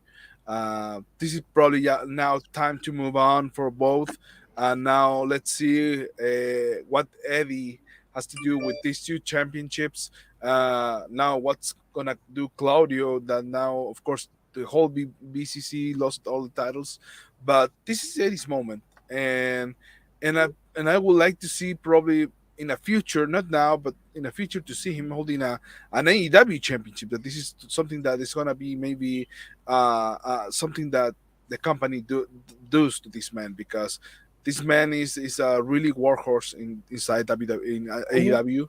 So yeah, I'll enjoy definitely this match, and it was the perfect opening match for this show. Definitely. Absolutely. Pepsi Phil, break it down. I was genuinely happy. So yeah, I have an interesting case. So I missed the last two Dynamites. So I have only been watching a lot of the promo stuff and the stuff online. So I didn't actually get to have the build up that everyone else did. So I won't say I kind of came in as a new kid, but coming in 2 weeks behind, honestly, when you wake up to Dynamite, you're right. You're right. Basically, that's the one you go. If you're new, this is the energy you want to show people that AEW can be. That night was it, because that match right there, everyone was so into Eddie winning, obviously because he's in New York, but they were so into him winning that it literally was infectious, and that was and I don't even know how Claudio got to be the heel he wanted to be. Just by showing up. Like, all he had to do, the moment he walked into that ring, they hated that man for no reason whatsoever, just that because he wasn't from New York, and Eddie was. Exactly. And that's what they played up, and they did it in the ring, and truth be told, they played it perfectly, even at the ending in the handshake. That was just, that right there was classic. And honestly, let's face it, everybody's got a soft spot for Eddie. We all know his story. And he played that up on them on them promos. That was, I mean, they were unnecessarily real. But I mean, I watched it. I also enjoyed. This is the one thing that AEW hasn't done, and that just started to do well. Packages. They started doing really better packages before some of the matches. Yeah, those packages. Casuals in on the exactly. That was we know, but yeah. But the fact that their packages now are a little tighter and a little more like, this is the story. They're not long, like you said, but even in the short form, they give you enough information to get you into the story. Because I'm going to tell you right now, and we'll talk about this match later, the Tony Storm Saraya thing, I actually got everything I needed for their storyline just from the package itself. And honestly, that was what, like, a friend of mine who had never watched wrestling watched it and went, ooh, that's interesting. And honestly, that's all about. I mean, say whatever you will about that Tony Storm gimmick. It might be Hollywood crazy, but it works. Yeah. And the package for it does. But back to Eddie and Claudio. Yeah. We have been begging for this match for so long. Yes. And this felt like where we're in AEW now. This felt like a pay-per-view. Like this match. Yes, it did feel like a Absolutely. This felt like a pay-per-view match that everybody really wanted, and we got it for free, which is another good thing. Tony gave us. Oh fuck yeah! Oh Yeah. man, you know, Yeah. look, Tony Khan gave us this too. People that did missed it. If you missed it, I'll play it for you guys. Here you go.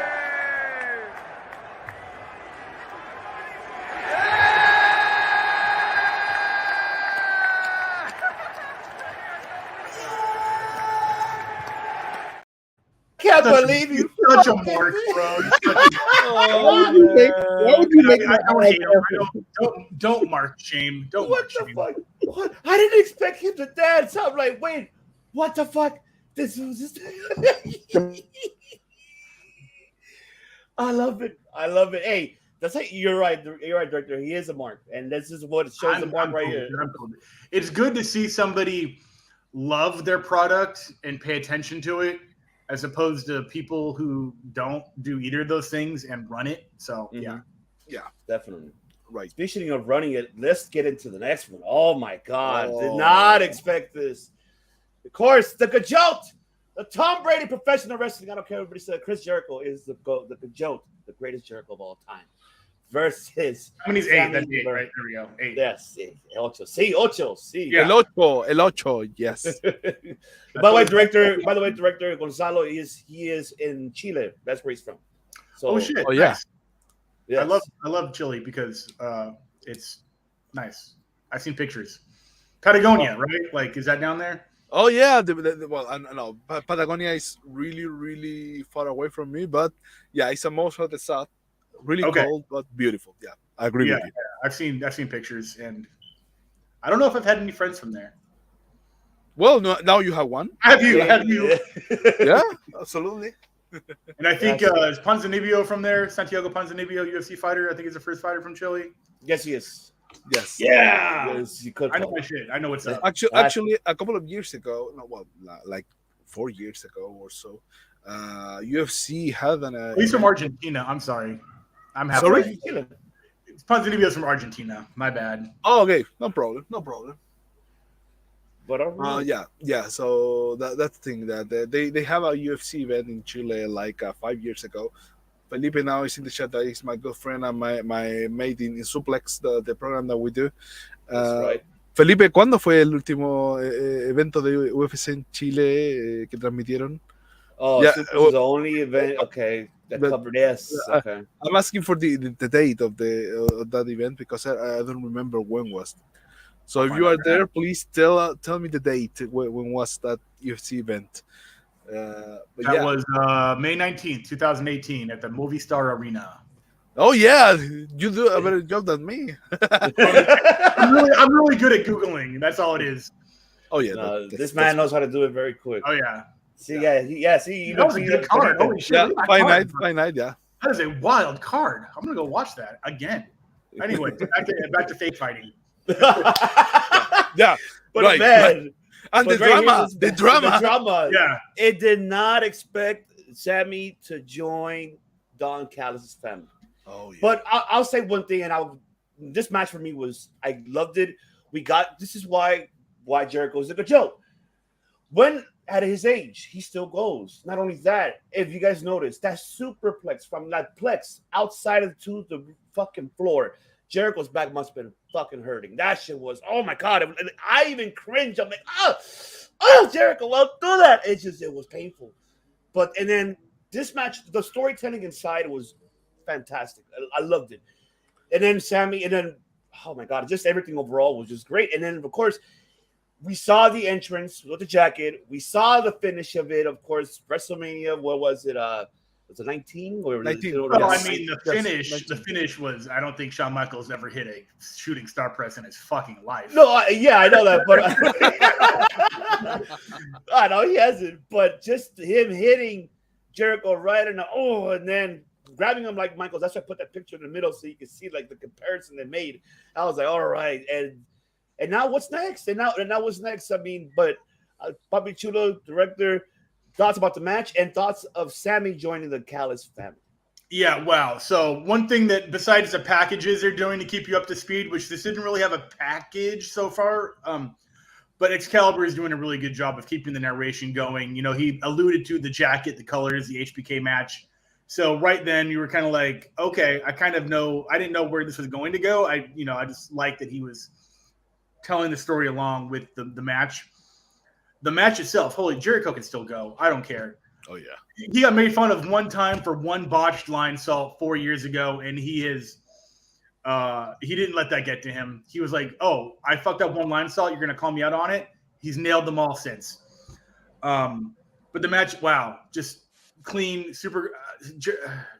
Jericho producing. I know he produced this match. I know that he's backstage writing this for Guevara. I can say words. Guevara hitting the code breaker, and then that finish. I rewound it. I rewound that shooting star press into the code breaker. That was second to was it PJ Black that took the shooting star press, or was that Tyson? It wasn't Tyson. I don't remember. It was Justin Gabriel, right? No. Who took that shooting star press into the RKO? Oh no, that was Evan Bourne. Yeah, Evan Bourne. Yeah. Evan Bourne. Yeah, my all three of those guys, no joke, all three of those guys are the same guy. Evan Bourne, Tyson Kidd, and PJ Black are all the same guy. For me, they're all like, I have no idea which one's which. But yeah, this was up there with that as far as like, holy shit, Jericho. Like, it didn't land 1,000%, but if it did, Sammy would have actually died. But the way he sold it, I was like, oh Jesus. He definitely looked dead. Jericho getting the win made sense, and then obviously the big reveal. This is Survivor Series, what, 2008? Yeah, wow. Yeah. Wow. And then Don Callis, the Hand, coming out, walking them back.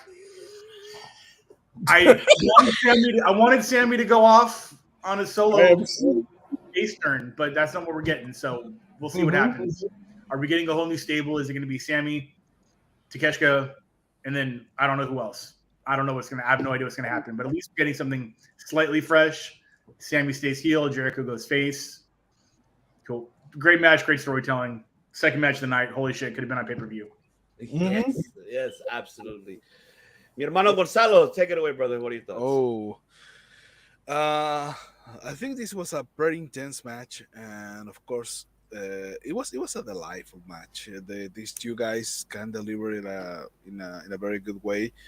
Yeah, like my friend Felipe said, the Sammy trunks were the spoiler of this, and no one. Yes, that's right. This was the perfect ending, like in this way that I think everyone were like more focused on what Chris Jericho's gonna do than we forget about Sammy Guevara and that he maybe do this heel turn or just joining the Don Callis.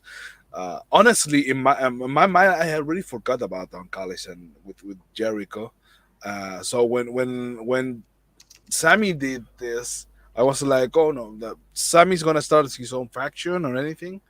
But then when the camera did the little turn and we all saw Don Callis walking down the ramp, and it was like, oh shit. Okay. Okay. Can I say shit here? Yes. Okay, well, TVML. Hold on. It's a One good more time. The following program is rated TV MAL. It contains Okay. Okay. But yeah, it was so good, that ending, and of course this iconic. This is gonna be for ages. This image that right here is gonna be something to remember. But yeah, and I'm very interested now to see on one side Takeshita and teaming up with Sammy. I think this duo could be a great team. And of course, maybe we have Will Ospreay walking around. And also for the first time in AEW, we have to see the Canadian duo. They're both from Winnipeg, side by side. Kenny Omega and Jericho and Chris, yes. So that's gonna be great. I think that this whole story is working so well and making all the sense of the world. So yeah, I think that This is what we were expecting, and from AEW at some point, that this little drama, not exaggerating, but this little just a sprinkle of drama to get into, to getting more invested in the show, and making this long story that they've been working for some time. I think this is getting really well, definitely. So I love it, and I wanted to see what's going on next now, with how it's gonna be the evolution of Sammy, and hopefully this is finally the step for Sammy to building himself and solidifying himself as a main event guy probably soon. Yeah, absolutely. Pepsi Phil, break it down, my brother. This is no, and I hate to say it this way, but this is the first time I've been interested in anything Sammy did. Once he made that turn, now for the first time, I'm like, I want to know what he does next. And this is not a shot towards Sammy. It's the fact that you can be like we all say, you can be great in the ring, but he has not had a storyline that makes me invested in his development. Yeah. And this is the only one that's done that so far. And that's a testament to Chris Jericho too. Because let's face it, you go against, like, even when they fought, when they did their other stuff, but like, look at, like, even Orange, like, and I'll use the example of Orange Cassidy, because like Orange Cassidy had a match with Jericho, that weird mimosa match. And that match was a great boost for Orange. I think this did that for Sammy, because honestly, Sammy has always had a great match, but it was like, even his like series with Cody did nothing for me, because it really wasn't a story. This one was, he took his time making sure you felt this match, like all the weird turns, like twists and turns emotionally, that they were both playing with. They did that. And yeah, we all can say, ooh, Don Callis. Why would you do Don Callis? Of course you use Don Callis. Don Callis has been the hinge that all of this has been on, and the swerve that came at the end of it, that's classic right there that you're looking for. Yeah. And truth be told, this is the first time I was really invested in Sammy. Chris, obviously, and then Don Callis is Don Callis. But I don't mean that. It's Don Callis. But honestly, this is the next match, and honestly, this gave me what I was looking for. Yeah, I agree. This gave me this is the Sammy I can get into. Sammy had a good match.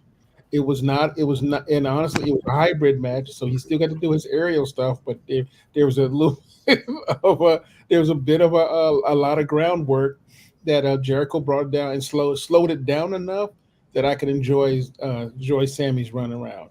There was a few weird moves there, and that's not their fault. It was just some weird weird snitches, that probably because it was just a new run and they were really excited.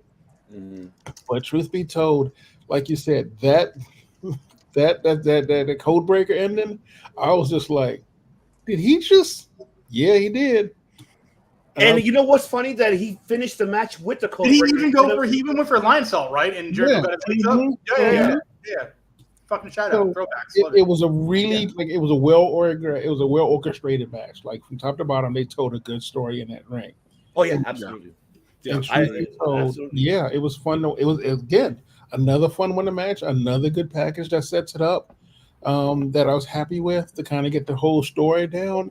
And pretty much, yeah, if you were coming into it new, it tells you everything you needed and you were ready to get invested. Yeah, I agree. And I mean, our director even said it too, that probably Jericho was the one that really called down the match. She's like, hey, this is what we're going to do. This is what we're planning to do.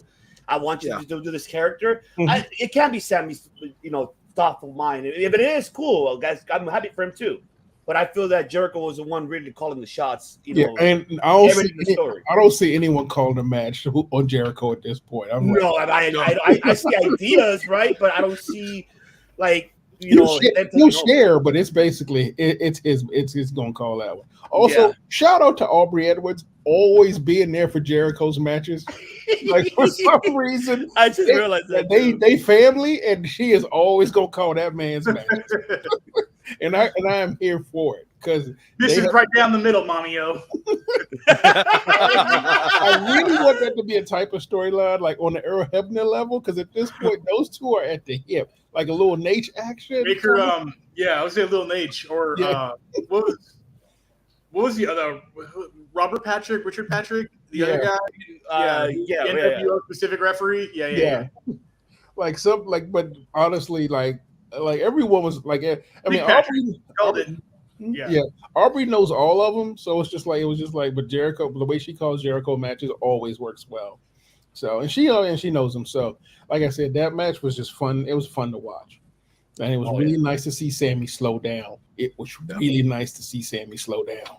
Oh yes, definitely. I'm excited. But then let's hit it to the other match that we were like, oh man, he is hurt. He is Jon Moxley versus Rey Fenix for the AEW International Championship. Of course, we did see that. Look, I want to say this now. He got hurt in the beginning. He didn't get hurt during this fall. We saw there. He definitely did not walk away from that fall unscathed. Yeah, he did. Shit, bro. He may have gotten hurt before that, but he definitely was hurt after that too. Well, yeah, because if you remember the beginning of the match, when Rey Fenix flew from the stage onto him, you could tell that Moxley's head jumped over the cameraman. Yeah. And from there, he always like, shit. Oh, sometimes you can be too athletic for your own good. Oh yeah, tell it to Sammy Guevara for sure. Yeah. And did not expect what that happened, but of course, Uncle, like I said, we're our opinionators. We're not Seltzer, we're not Wade Keller, not Sean Ross, or piece of shit Brian Alvarez. No, like I said, yes, he did suffer concussion. It's something not minor. Is just, not major, minor, but he'll be back. He was his great fitness, well, not supposed to win, but now he won, so now he's the international champion. So that's fine. So we'll see Moxley back. We'll see what happens. But I'm happy that Moxley's okay. He walked out on his own. They checked on him. Okay, yeah, you did. I just give him credit to what credit's due. The man would try to finish the match, but even Knox was like, "Oh shit, no, wait, no, he kicked out, no," because it was that 3 count. I'm like, no, and then and that's when Knox was telling Phoenix, "Finish it, do the other, do it one more time." Did the one more time, and then that was it. We saw that, and and director knows because director is a. Of course, pro wrestler here himself. He knows when it comes down to that. I mean, there's things you notice, like obviously, if the guy has his eyes closed during the pin, that's the fall. Jericho Moxley had his eyes open, staring at the ref, and you can see him say something to the ref, like it was like Triple H, John Cena level of obvious calling and audible in the ring. Yeah. So, yeah. Well, go ahead, take it away. Break it down. I mean, it was a good match. Despite the injury and calling that audible, I mean, like, if you thought that the Emerald Fusion, like, fucked him up the first time, cool, you picked him up and did it again. I mean, he doubled down on the neck injury for sure, because that first one was like, I've compared it to the Owen Hart Steve Austin at Survivor Series 97, I think that was. Something like that. Yeah. Jesus Christ, I'm old.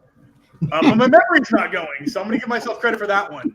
It looked like Mox had said something like that. Looked like he was supposed to kick out of it anyways. A lot of us were speculating that Mox was supposed to go over in this, but he took that pin and he's like, I can't get up. We need to finish this the other way around.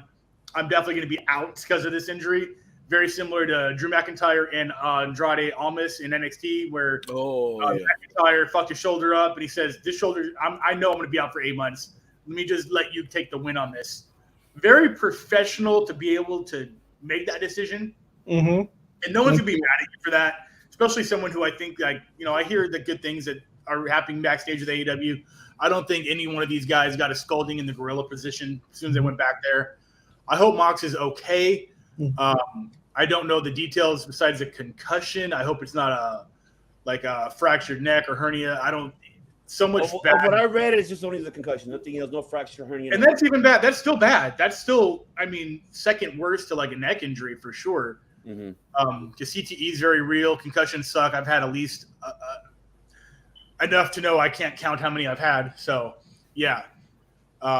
Phoenix having the belt, I mean, it wasn't planned. I can't say he deserves it. I have no opinion about who's holding the belt. I just wish Mox well, and yeah, that's pretty much it. Okay. Mi hermano Gonzalo, break it down, brother. I think that this it sucks because you know what the if even if it is this victory of Phoenix was planned, uh, this all this eclipse just because of the of this injury that Moxley had. So I think everyone are saying that like the match was good, but it was too obvious every move because they didn't hide the situation. It was a little overexposed, I think, for TV. And of course, I imagine the crowd that they were like when he was doing the pin and he stopped. I think that everyone like, hey, what's going on here? Just count to three. But I think that Yeah, there's no way this was the planned finish. A lot of people Yes. are like, if this was the planned finish, it was dumb. I'm like, fucking duh. Yeah, actually, that this remind me. I went to a local wrestling show here in Chile, like in Viña del Mar, that is a little far away from here, but it's worthy. One of the guys got injured in the middle of the match after they done a superplex. So I think he received blood and he landed on his neck. The thing is, the referee was doing the 1, 2. Oh, he hit the three for sure. He definitely Yeah, but he forgot did the three. He hit the three, but he realized that the other guy can move. Yeah, He couldn't he move. did the So thing like he tried to cover it. He like did the thing where he's like checking for the pin, and Excalibur Yes. Excalibur definitely was like, oh, there must have been something he saw that we didn't see up there in the booth. but I mean, best of what you he's can do. looking for his glasses. I don't know, but yeah,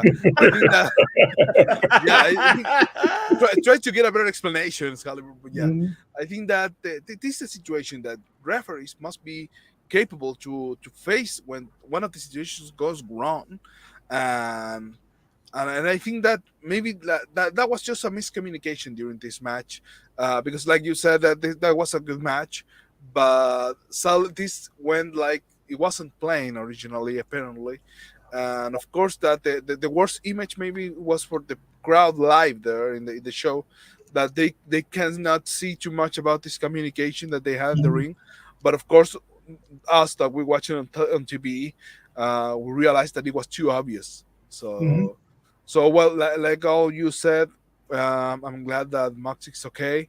Hopefully he see him back in the ring again.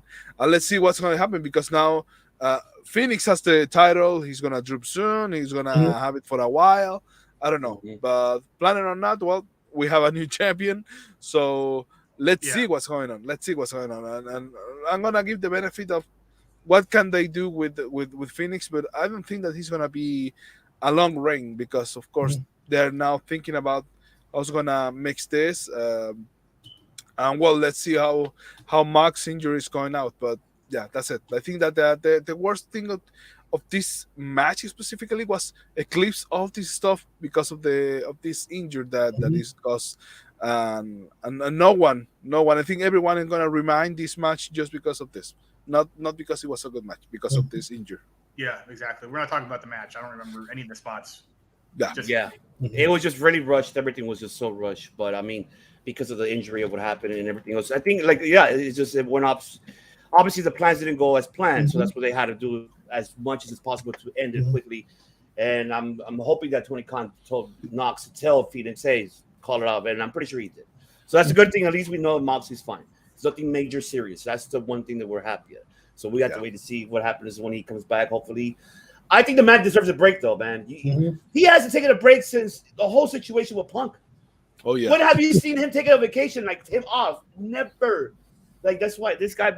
This is a time for Moxley to take a break, buddy. You need some time off. You need a couple days off, buddy. So relax a little. Try not to bleed during vacations. Yeah, exactly. Oh, Pepsi Phil, break it down, bro. I got two minds of this. Outside of kayfabe, I'm glad Mox had the wherewithal to go, yeah, we're going to need to change this up. I'm glad to reach out, tell like he was conscious and aware enough to go to the ref and go, yeah, this ain't working, bro. Like that was the thing I most cared about because I saw that spot and I was like, it didn't look like it landed right. So I'm glad he had it was even though it was a bad spot, quote unquote. He had enough wherewithal to actually go, this is what we need to change. So I'm sure the ref was probably off camera going, Tony, this ain't gonna do. We gotta do what we do. So In kayfabe, though, I think one, I like Ray Phoenix having the belt because it gives Mox another nail to chew on when he comes back from his injury. Mhm. Because right now, I was really wondering what they were going to do with him in the international championship. As much as I like the belt and I like it on him, I had no idea what they were going to do other than have him run through everybody who came in front of him. Mm. Now he has like a beef, a story. Ray gets a really good push. Ray now, please, will calm down in the ring to not get hurt and actually have a little bit of a slower, more controlled matches. Because I love seeing Ray, but the time there was that one period where it was like Ray's back. Oh, he's on injury reserve again. So I think having a belt, he will like. I think it'll be a good moment for him to really be highlighted, not just as a guy who flies, Mhm. but as a guy who was a championship wrestler. Now, if that happens, that's great. Other than that, Mox comes back, gets really pissed, and we get another BCC Lucha Bros match. We Which might have Pac. We can also Pac not might- do that. mhm. I mean, it's we've seen we've seen it before, and I'm not entirely sure we care. But there could be something else there they could probably play with. So, but on the one hand, I think at the very least, it was a terrible. It was not a great circumstance, but it does. But it does the one thing that the international championship. We're talking about the international championship. How many jokes do we make about the fact that they like why they just call it intercontinental? Save yourself the trouble. I mean, we're talking about the international championship, so yeah. I mean, and good for Ray Phoenix, man. You know, he'll hold it for Mox as the interim champion till Mox comes back. Ray will get some good TV time with the belt. Honestly, this might be a good time to have a Ray Phoenix Pac match. That's what I'm saying. It might go to that point, and then have Pac probably win it. Moxie comes back, take it away from Pac. That Yeah. So there you go. So I think, like I said, but the only thing I really care about though is that Mox was okay. Like you said, he hadn't had a break for a while, and he is one of them. I know we don't like. I know we the AE3 we throw his words around a lot, but Mox really was a pillar at AEW, and I think him just him being there and him being able to call that move is a really good thing, and the fact that I'm glad he's okay with it. So he was okay at the end of that match. Mhm. I mean, as much as you can be with a concussion. I mean, I've had a couple myself, and I'm telling you, I had one recently, so I know. So. yeah. So it's like I said, the fact that he could actually tell and go, yeah, this is not good, is something I was happy to see. That's all I really honestly but like you said, all I care about was the fact that he got hurt. So yeah, but in the fact that Ivan, can I add a little information that I Go for it. just Go received? for it. Yeah. Go for it, Mano. Go for it. Okay, as you may know, there's a new program in Suplex that is called LCM, that is hosted by my friend Felipe with Ernesto, another guy, and of course Ariel Levy, who is the Spanish commentator in AEW. Mhm. So, as a way to promote, because they are going to talk about the situation in about 5 hours, 9 p.m. in Chile time. He said something to me here because okay, so he said that in the words of the commentator of Ariel Levy, he said that this was a mix of confusions between Mox, Phoenix, and the referee, and the ending was changed by Mox in the middle of the match. Okay. So if you want to hear more, and of course, if you don't understand, because I don't know that not all of you understand Spanish, I can do the translation later in the next show about what's going to happen. But para los que están escuchando en español, esta noche LCM o LCM con Ernesto, Felipe y Ariel Levy van a estar un poco hablando de ese final controversial de la lucha de AEW Grand Slam a las 9 p.m. hora en Chile, en 5 horas más. En 5 horas más ahí para que se ajusten a los horarios.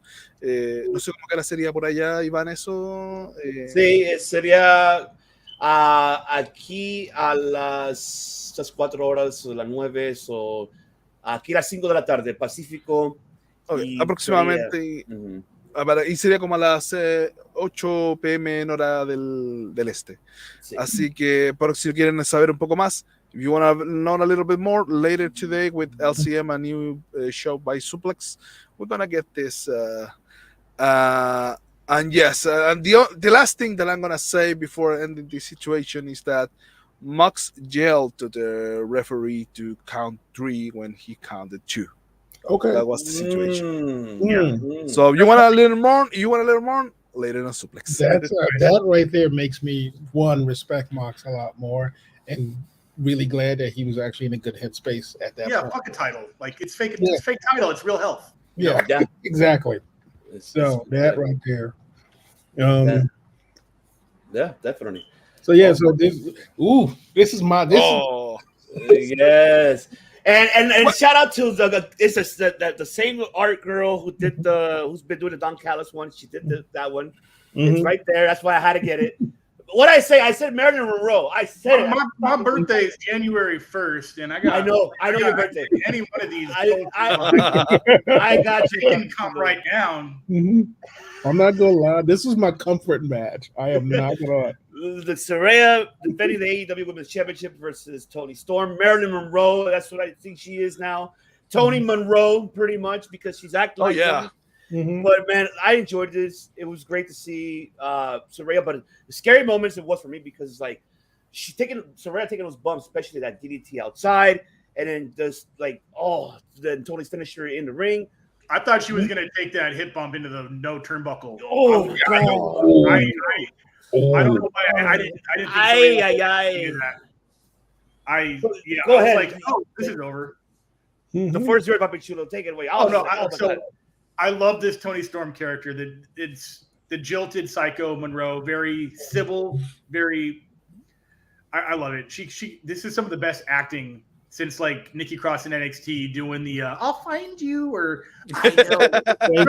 Good one. Yes. Yeah, that is up there with this for sure. The story is great. We all know what's sort of happening where she wants to be friends with the two others in outsiders, outcasts, whatever. Riot Squad 2.0. He's an outcast among the outcasts. Yeah, exactly. She's like the tertiary outcaster. You still get these vibes that she's like, why? But also take me back. You know, like a psycho. Mm-hmm. I'm not guilt shaming. Toxic ex-girlfriend for sure. That is the character that she's playing, and I love all the weirdness is happening. I love the chin up, tits out, when watch for the shoe. It's one of the best lines in professional wrestling history. Legit. I don't care. It's so stupid and what the fuck. Her new entrance, her very Morrison, Johnny Nitro entrance. I love that. Very cool. But the match itself, I thought that Saraya winning the belt, that match was the right ending, but this was the better match. Mm-hmm. We wanted them both to win. We're kind of cheering for Toni Storm to get her revenge, but we love Saraya because she has the belt, and it's just like, man, these are two like anti-heroes that we're both rooting for. Yeah. And the match itself was fantastic. It was very well paced. Ruby on the outside kind of being the almost a non-factor because she got taken out like twice, I think, and didn't affect the ending. And I thought Tony had this. I was like, oh shit, they're gonna give it to Tony. Holy fuck! And the near fall. And then obviously the NWO spray paint was the deciding factor, and she hits. I don't know what she calls the page turner now. I don't know the new name. I don't know what she calls it. Yeah, you know what? This is a good question. I don't know what she calls it now. But yeah, just wow. I thought this was the main event. But when this is over, I was like, what a show. Hey, that's why you messaged me. I couldn't breathe because I was like, the whole match. I was like, fuck, man. Go watch one of the best women's matches of the year. I say that honestly. And WWE's got a lot of great women's matches. Mm-hmm. This might have been one of the best of all of the past year. So if I were you, pay attention to WWE because somebody will be there that you already know who's going to show up. And that's right. And we'll see what she does in the main roster. Mm-hmm. They already know. Yeah, we'll see. We'll see what bad booking they put her with. I hope not. Papa H can take care of her. We'll find out. Yeah, I won't doubt him, but we'll find out. But Gonzalo, break it down, hermano. What are your thoughts on this one? Okay, first, why don't call them Tony Monroe? If if John Morrison can call himself John Morrison because of Jim Morrison, why don't call her Tony Monroe? I think that fits pretty cool. Well, anyway, I have to say that, but man, what a chemistry these ladies have. So good chemistry in the ring. I was in love watching them. And I'm going to sound a little bit salty right here, but I have to say that I'm glad to see a very good match between two females in NEW without any of them bleeding. Mhm. Yes, that was for Britt Baker.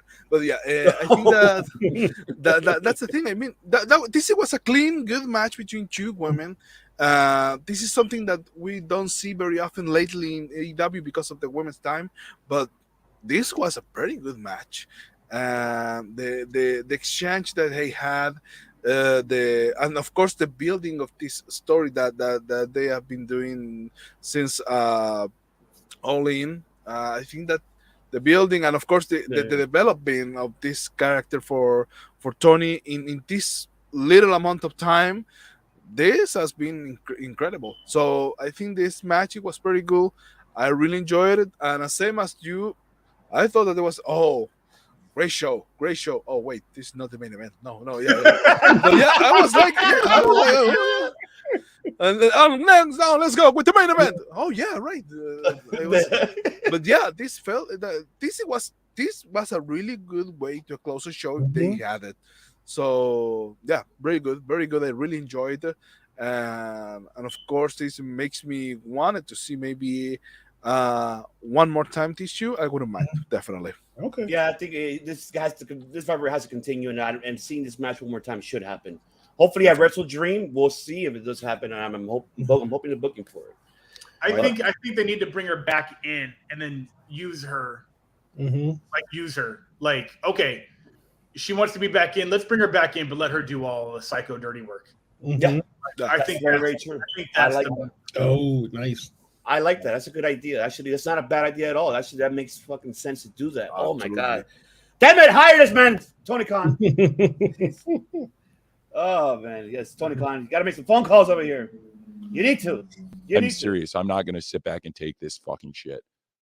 Take it, fucking Tony Khan. Take it, because we're right here. We're the board members of AEW here. That's right. Especially the director right here. It's many men right here. But Pepsi Phil, break it down, brother. I really enjoyed this match, and honestly, the new Tony Storm makes me happy. Truth be told, the first time I saw her at an interview, my very first thought is I know everyone says Marilyn Monroe, which is legit. However, it's obvious. She's not like that's the and she is. But the first thing I said was I don't know if y'all remember adorable Adrian Adonis when he was with Jimmy Hart. That run, which honestly was just the point was just like fabulous, and no one appreciated him. Like that was pretty much the first thing I thought of when I saw her. Like I thought it was, like I said, it took a moment to kick in, but then when she hit the line, chin up, tits out, watch for the shoes, boom. That was like, there it is. That's like Stone Cold's Austin 316 moment. Not the same impact, but that's I hope it catches on. I feel like it just I mean, I'll say it anyway. That's my. I'm using it live. I agree. Randomly, and people are like, "Are you okay?" So that's the best thing about Chin it. up. And like I said, Tony, like I said, it's a great one. Even the part where she slid under the ring to get shoes to use in the match was great. I think overall the match was legitimately solid. Saraya is back. I remember that was the Saraya I remember when she was her early run in WWE. She looks as good as she's ever looked. Yeah, exactly. I agree. Two injury retirements later, and she's put in the best work of her career. Exactly. I could be more proud of her for sure. Exactly. I really have. Like I said, her winning the champion with her family right there. Not gonna lie, it got me right here. And honestly, this match though, I agree with you. This was a better match. Not because the storyline still, like I said, the storyline was great. Honestly, the weird thing, why are you making me do this? The slap to the face, that weird storm hit that started off with the kiss and then the move. She hit it. I was like, that's the finish. Yep, that's the finish. I would not have been mad that Saraya had the belt for 3 days. I would have been like, cool. Hey, at least you won in her hometown. Yeah, but that's the best part, though. That entire match was actually, like you said, the chemistry was there, and they had planned it out so well that, like, you were right. Like, you could. I mean, I was biased. Like, I wanted Tony to win because I want to see what that gimmick would look like with a belt on it. But honestly, you weren't mad at whoever won that match. Like, they did a really good job of making you invested. Ruby being on the outside, honestly, I think that took away from the two of their matches, from the two of them in the match sometimes, because she was a little bit of a distraction for me. Just for me, I thought she was a bit of a distraction because they were telling such a really good story that I honestly don't even think Ruby was necessary for it, other than just to keep the Outcast storyline really grounded in the Outcast thing. Yeah. And even the part where, like, at the end of the match, where like Tony's reaching out for Saraya, I'm like, oh, that's great right there. That's what I'm saying. Like what director said, like about her, bringing her back in and using her, that can head that direction, and valid point there where you brought up, like Phil, like hell yeah, that will lead it, right, director? Would it head that direction, right? Yeah, and this is the first time that Toni Storm, for as long as I've been watching her, and for me, her debut was the first Mae Young Challenge or Mae Young Classic. That's the first time I exposed her. And that little hat. Years ago. This is the first time that she's had a character. Yes. Where, a lot of wrestlers, they have a different name than their birth name, but then they just kind of play themselves. Mm-hmm. And this is the first time she's acted, not like Tony. And within a month, she's nailing it. She's spoken more on the mic than she has in the 9 years that I've been watching her. And I know that she's a meme. She's a meme. It's good to see, and I think the whole point is her not to have the belt. That's the thing, is keep your enemies close and your crazy girlfriends closer. Yeah. I mean, she's fun. Like I said, she's gonna be over. She's going to be the most over in about a month that she's ever been. She's gonna be. I'm trying to think of who's like. She's gonna be like LA Knight levels of over as far as. I really hope so. I've been a fan of hers, like you said, since the Mae Young Classic. And like, even when she had that little hat, which made no sense, although a friend of mine hates that hat, but like, even when she had that and the Band-Aid and I love that. I mean, that was a good look, obviously, and I'm not gonna. It was a great look, but like you said, here and compliment, obviously how photogenic she is. She absolutely is in everything she does. No worries, Kayla. Yeah, but you made a point though. She had a great look. She had a great look, but no personality. Not that she didn't have a personality, but she didn't have a wrestling personality on. She didn't have an output. She didn't have an output or a storyline for it. Yeah, thank you. Yeah. So because of that, you like now everybody's like, ooh, because honestly, I kind of want her new thing to also be a giant perfume bottle that she starts spraying people. No. Okay, so she's gonna be Ricky the Martel. Like no one younger than us knows. No, my God, don't do that, please. But shout out to Kayla. What's going on, Kayla? I know the kid is. What's going on, Kayla? Oh, okay, Kayla. But yeah, but again, this is. I mean, I love this, but I kind of wish they did more of this with the other women's members in the group, because, like I said, we're vested in this one, but it's the same problem I'm having with their division. Like, they'll do a one good focus on storyline women, but you have like 10 other, or probably 20 other women in the back. Like, you have Sky Blue. She needs to do something. Remember Red Velvet? No one remembers Red Velvet. The baddies? Where are the baddies? Are just gone. Ring of Honor, I guess. I don't know. But look at them. Like, look at them. They need something. There's so much talent from the baddies that are just like, the coattails aren't there to ride anymore, unfortunately. So exactly. But that's the thing. Like, I would like them to start doing stuff like this with them on some level, even if it's like something small. Like giving Sky Blue, like, I don't know, having her fight Nyla Rose or have Maki Ito come in and Maki Ito's crazy self just start. That was for you. They have way more women than 20 women in the back in the catering. Brian, but it could be the case. That is it's offensive because it's true. It is very, very true. And what's true is the main event for this matchup, of course, the AEW World Championship on the line.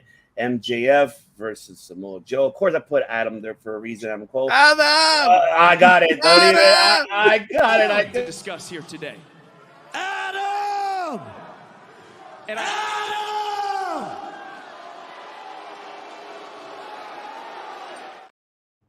I'm no I'm expert. sick and tired of it. I'm sorry, I'm no expert, but did his neck brace in last Dynamite get bigger? Like, It did. literally- That would be really Get funny. bigger. He comes out next week in the fucking Halo. Oh yeah, that's the con. And then after the that, it's the full back. It's the full back Yup. brace. Dude, that would be hilarious if they just added like one little piece. To I it. really want them to because he is. I would like to selling see a it. con. Those cons that the dog Oh, uses. come on! Like how you use for dogs. Oh my, It is imagine they do probably- that. Oh my honestly, god! The That code. it is making me laugh so hard every I single am time.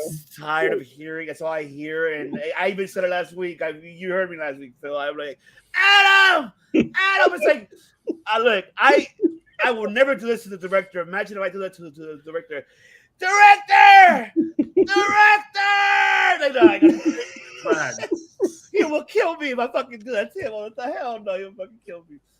But man, look, this one, I like how MGF mimicked the Bret Hart version. I couldn't play it here because YouTube will ban me if I do that, so I don't want to do that. That's why I didn't put it here. But yeah, like, oh, MJF, go get him, champ. And then I'm telling the kid, It's like, I'm Dad, I'm like, adopted? Yeah. Oh, that ending. I fucking he's still a loved scumbag. it. I'm still a scumbag. Director is my witness here. We've been saying this, that this is the way how to book and how to build MJF to be your hot commodity for AEW. Mhm. This match improved it itself, and we got to see the things that MJF never done. When the hell do you see him do a backflip? When? Never, ever. This man took a couple of moves outside the ring, like, oh shit, this guy is really taking it. But Yeah. the MGF character was supposed to not wrestle. That was the character. He was supposed to form his way out of title defenses. Not supposed to wrestle more than once a month. That was the character. We know he can go. He proved that in that Daniel Bryan match. The kid's always been able to go. The character just doesn't go. That's what you do as a tower champion. Yeah. But he's wrestling consistently once a week. He's still bitching about it. I love that. I got to wrestle twice in 1 month. I got to wrestle twice in one night. Now I got to wrestle next week. I love that he's still complaining about it. But when he gets in there, he gets in there. And the talent is not showing you his talent. And every match he does something where you're like, oh, fuck, he can go.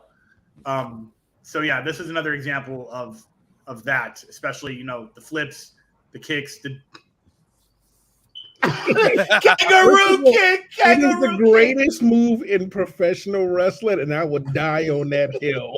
It's so just a drop kick, but I love the setup. Tell me you love the match at least. Tell me you enjoy Yeah, it. absolutely.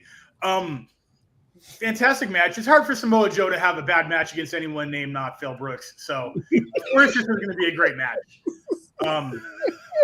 And there was wrestling involved, and there was no real interference that altered the end of the match. Oh yeah. I don't remember there being anything where, he went for the diamond ring. He got caught, gave it to Adam, but he never actually hit him with it. I don't remember if there was a low blow or not. That might have just been the Sammy match.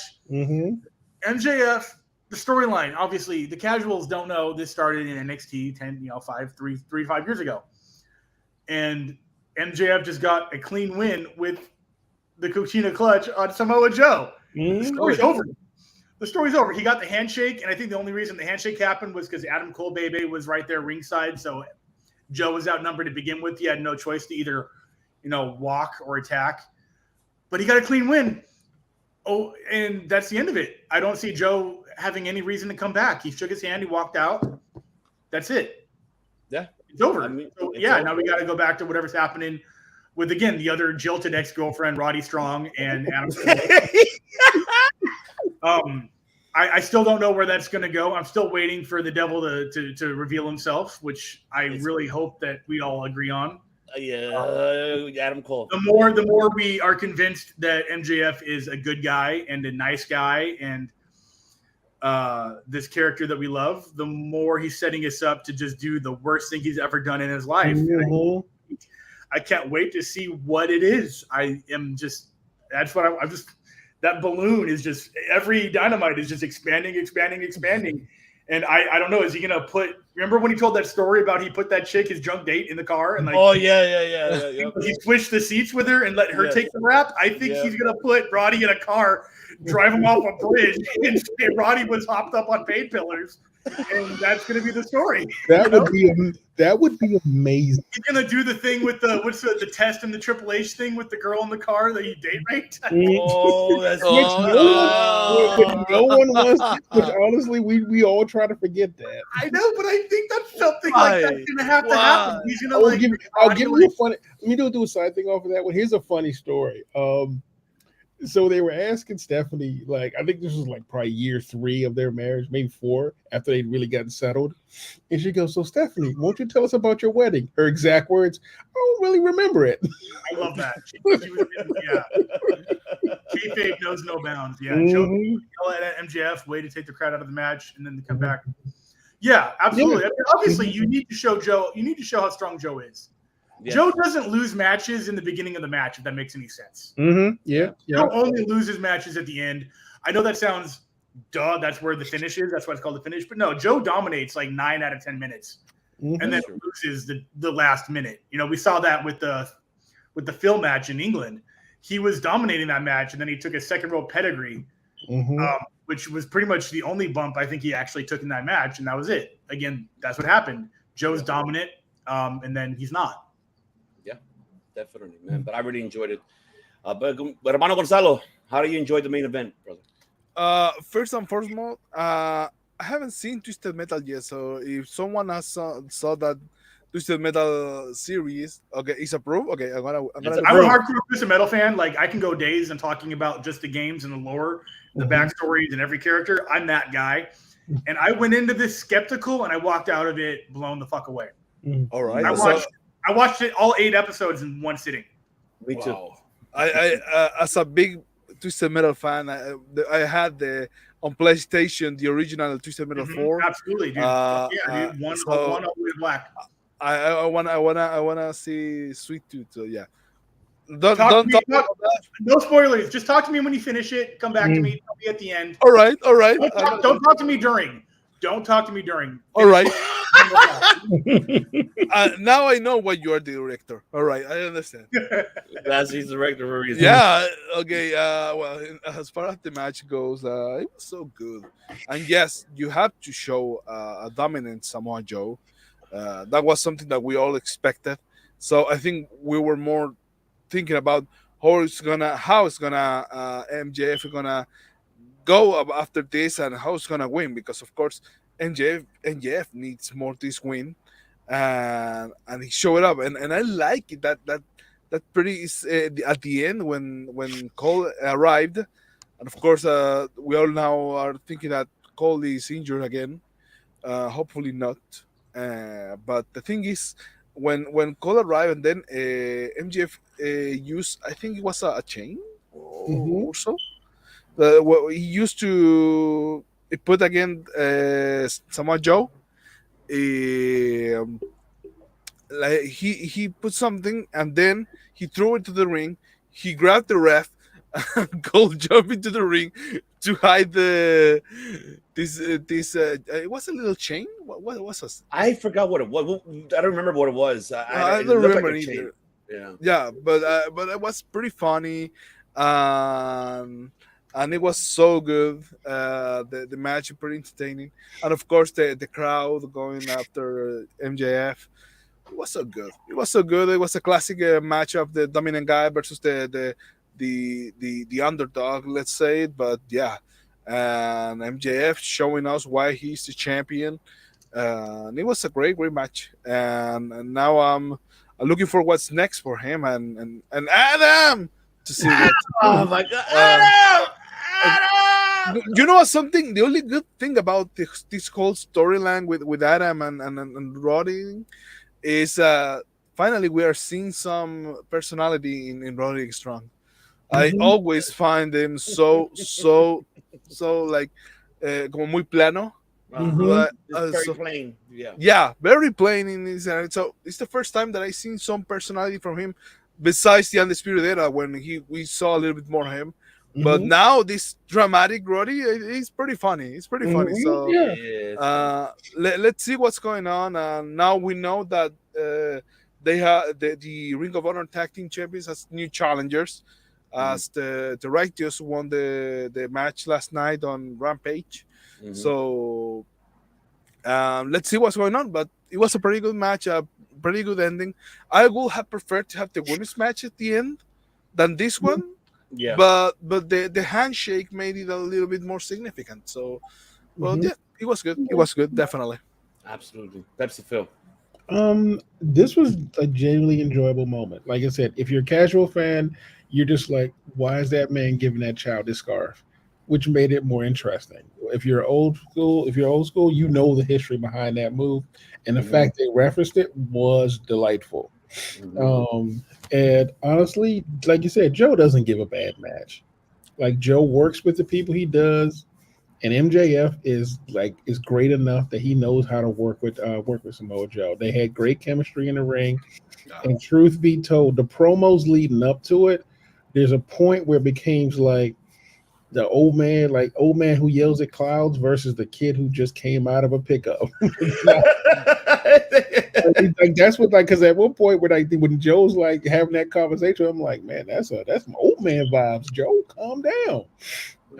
But overall, the match was, it was solid. Like MJF and they both knew how to work the crowd. They both knew how to do what they needed to do. I mean, it was based it's New York, so basically it's MJF's just in the backyard. And so obviously Joe would be the heel-esque person. I use that word loosely. Because everyone loves Joe. Even when he's booed, he's loved. Exactly.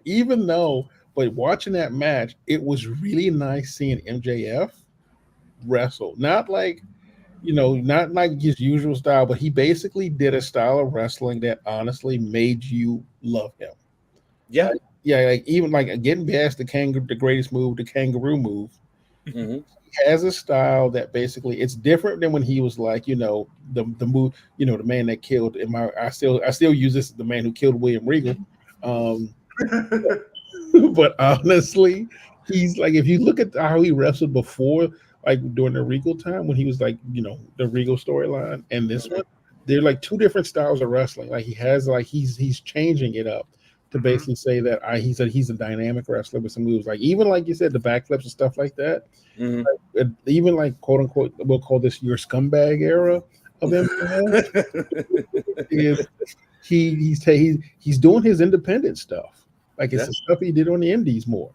It's if I'm going to be and here's the thing. The thing is like everyone's argument was that at a certain point MJF couldn't be a face or needed to turn face. And MJF has said on multiple occasions he hates being a face. Yeah. I think this is probably about as close as we'll get to him being a face. And that's very true. And keep in mind, even as a face, we still don't trust him fully. I know. We still. But that's how you gotta be, the Steve Austin type of style. Like, the DTA. If he has it that way, then it'll work for him.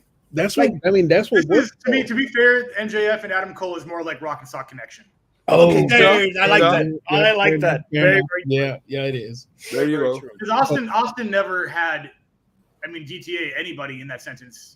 He wasn't an asshole pretending to be good. He wasn't pretending or making us think that he was best friends with somebody. Where Rock and Sock, Rock definitely was like overmixed shit, but in an adorable way, which is in this equation, Sisako right here. No. I love that. But that's the thing, right though. there. But that's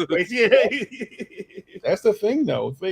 Like he's done a really good job of not just like transforming himself, and honestly, in a really short time. Because if you think about it, remember when he came back from that extended break where everyone was like, is he leaving? And he put on 20 pounds of muscle, became the champion, then became the dark champion, and then became the William Regal killer champion. And then your scumbag champion. Those are three different eras of him that honestly, for an evolution for a wrestler, that feels very fast. One title reign. Yeah, exactly. Thank you. It feels very fast, but honestly, it was such a smooth transition. You don't even notice the change. Yeah. Because remember a while back, we were complaining that he had the same storyline. You have to go through a gauntlet before you get to me. Yeah. Now it's switching because now we're seeing that, and that's what we wanted to see. Yeah. And I'm hoping that it continues the story, and we'll see how it develops because it's helping developing him. I mean, even him being as a heel and going through that, we hated that, right? But it caught our attention to sit on those seats to see that man get his ass whooped. Now it's more like, hey, I want to see this man giving us entertainment, and that's what he's doing. So that's one thing that this man is doing a fantastic job on. And honestly, yeah, and truth be told, and I hate to bring his name up, the one thing that bothered me most about the Phil Brooks thing was the fact he had a belt with the X on it. And for me, and this is maybe this is my old school vibes, I felt like that delegitimized MJF's run. Well, that was a point, though. Yeah, it was, but honestly, I didn't feel like it was beneficial, though. It didn't feel beneficial to MJF, though. That was the thing. Yeah, nobody cared. Nobody was standing up to Phil, or nobody was standing with Phil. Yeah. Yeah, that's the real champ. Linearly speaking, he never lost a belt. Nobody was like, that's the real belt. Yeah, it was just like white. It was like white noise. It was like white noise in the background going, "Can we watch him, please?" Because you're talking. That's why the Ricky Starks thing didn't make any sense to me because they were trying to put Phil over at the risk of their newest star turning Ricky back to heel, which made no fucking sense, and it failed. And now Ricky's stuck being a heel again when he was about to explode as the top face without a belt. Yeah. So that's true. Yeah, so now it's interesting to see how everything took out. The only thing I also enjoy about this, I don't think we covered. The one thing I also enjoyed about this Dynamite was the amount of free press ROH got during that night. Oh man! Think about it. This is the most ROH was mentioned during anything that wasn't a pay-per-view. And I forgot that even Rick Amani wasn't commentating too. Yeah. They did a really good job of like making sure ROH was sprinkled about that made you go, maybe I would like to follow this ROH thing since so many of my favorite wrestlers has it. Eddie has a belt. Now, Cardio had it. Like, I mean, the tag team, the triple champ with the triple B has a tag belt. So I'm hoping that this was like a little beachhead that goes, look, and if you love ROH, go here or look, networks, people know about ROH. You should probably give us at least an hour slot to actually do it. Yep. And now let's gonna close it out with two more, so we can close it out here the show because you spoke about Ring of Honor. What happened, of course, yesterday on Rampage. I'm not gonna talk about all matches. I'm just gonna just say like what happened there. Of course, Hangman Page and the Young Bucks now are the Ring of Honor Trios champions. They defeated, I'm going to leave now because I haven't watched Rampage and I don't. We're not. Okay. Don't. Okay, then I'll skip it. Then we'll talk about. I don't know what happened on Collision either. Hold on. That's today. I have no idea what happened tonight. They told me yesterday, right? It hasn't happened yet. It's gonna happen later tonight. Okay. Tranquilo. No, this is okay. This is pretty much what's happening. I'm excited really to see Jay White versus stacked boys. Holy shit! This is gonna be a match. Oh my god! I want to see fucking Jay White versus Andrade. That's the one that I am invested in that match. And we're gonna have, of course, a triple threat match. Of course, Darby Allin and Luchasaurus and Christian for the TNT title. You're gonna have Daniel Bryanson versus Ricky Starks, and of course, you're gonna have FTR defending their tag team titles, and you're gonna have Hook and Rob Van Dam versus, of course, I keep forgetting their fucking names. You know what I'm talking about? The Kingdom or Aussie Open? I can't tell from here. It's the Kingdom. Versus the Kingdom. So this is what's going to happen. For what it's worth, the only reason I knew is because of the trunk colors. Right. Because of the trunk colors. But I'm really stoked. I'm excited. Really more excited for that.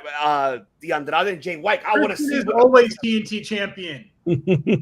Yes, he will be TNT champion tonight. No, he's always been the TNT champion. Yes. He's never not been the champion. Yes, but that's what we're getting. The Workhorsemen versus FTR. There you go. Keep in mind, Daddy Magic don't forget Christian, technically maybe the longest reigning TNT champ. Oh yeah. There you go. Go for it. You guys are excited for this one for today to watch on Rampage? Honestly, you're right. I like that they're not putting. Sorry, you first. Go ahead, my bad. I'm sorry. My bad.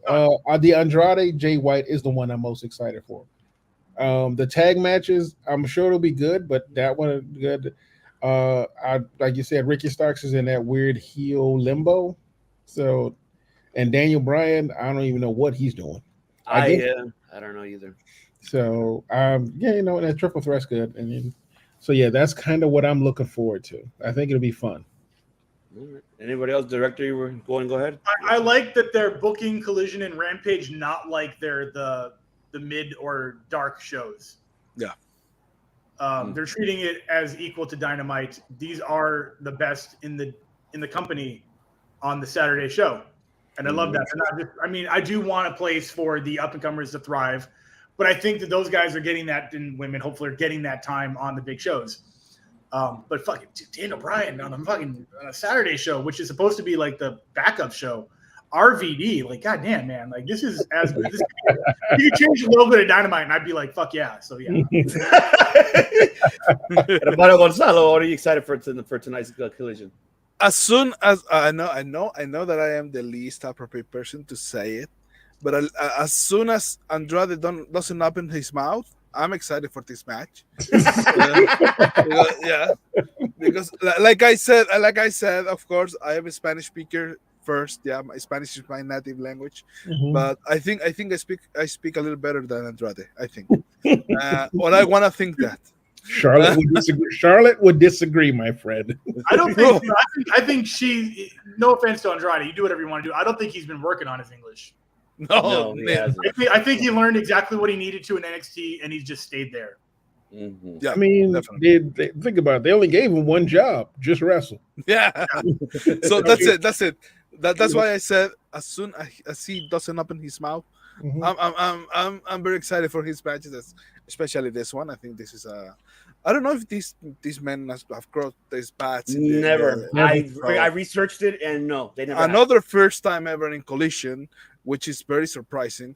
And of course, Bryan Danielson taking all the duties that someone left that I'm not going to mention, but yeah. And of course, a triple threat match to see what's going to happen. This is a pretty good match. Actually, yeah, I agree with my friend Felipe that he said that lately Collision has been throwing some very good matches. So yeah. Yes, I'm just saying. Yeah, probably. But yeah, I'm excited for Collision. I'm gonna try to watch it because later I have a rehearsal with my band. So if I have enough time, I'm gonna watch it. So yeah, definitely. That's okay. Good. All right, ladies and gentlemen. Before we close it out, do not forget for everybody, your SoCal people here in Southern California. Don't forget October 8th, FDS will be playing live as a 1720 Warehouse, of course. Right there. Make sure you go to Faith the Store, ladies and gentlemen. It's right there below the description as well. Right there, you can find Papi Chulo because I'll be there. I'll be there live. Come and find me. I'll sell you tickets. There's no pre-sale, so we're not forced to sell them. It's just nice to do that. That's right. And don't forget, October 8th, ladies and gentlemen. I am looking forward for that. And I want to go ahead and thank, of course, mi hermano Gonzalo right here for joining us here today. And, of course, Pepsi Phil, baby, the Pepsi Phil. We appreciate you. Don't forget as well, ladies and gentlemen, follow right here, of course, No Otra Podcast. De Lucha by Suplex right here. And remember, later tonight, más tarde esta noche, LSM, LCM, the next show, the Drone Speaking in Spanish, terrible, yeah. No se lo pierdan esta noche, LCM, perdón, en Suplex a las 9 p.m. hora Chile. Suscríbanse también aquí a los buenos muchachos de Circle of Debate. Subscribe to these great guys, subscribe everyone.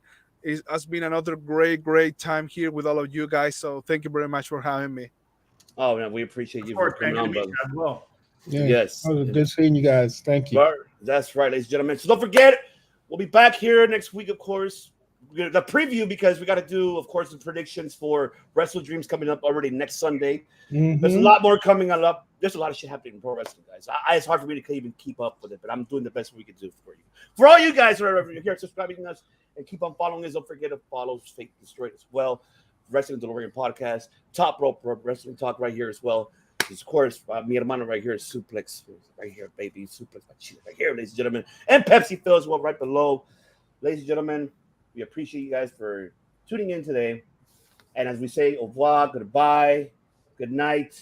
We'll have a good weekend. Adios. I will see you later. Later, guys. Thank you so much.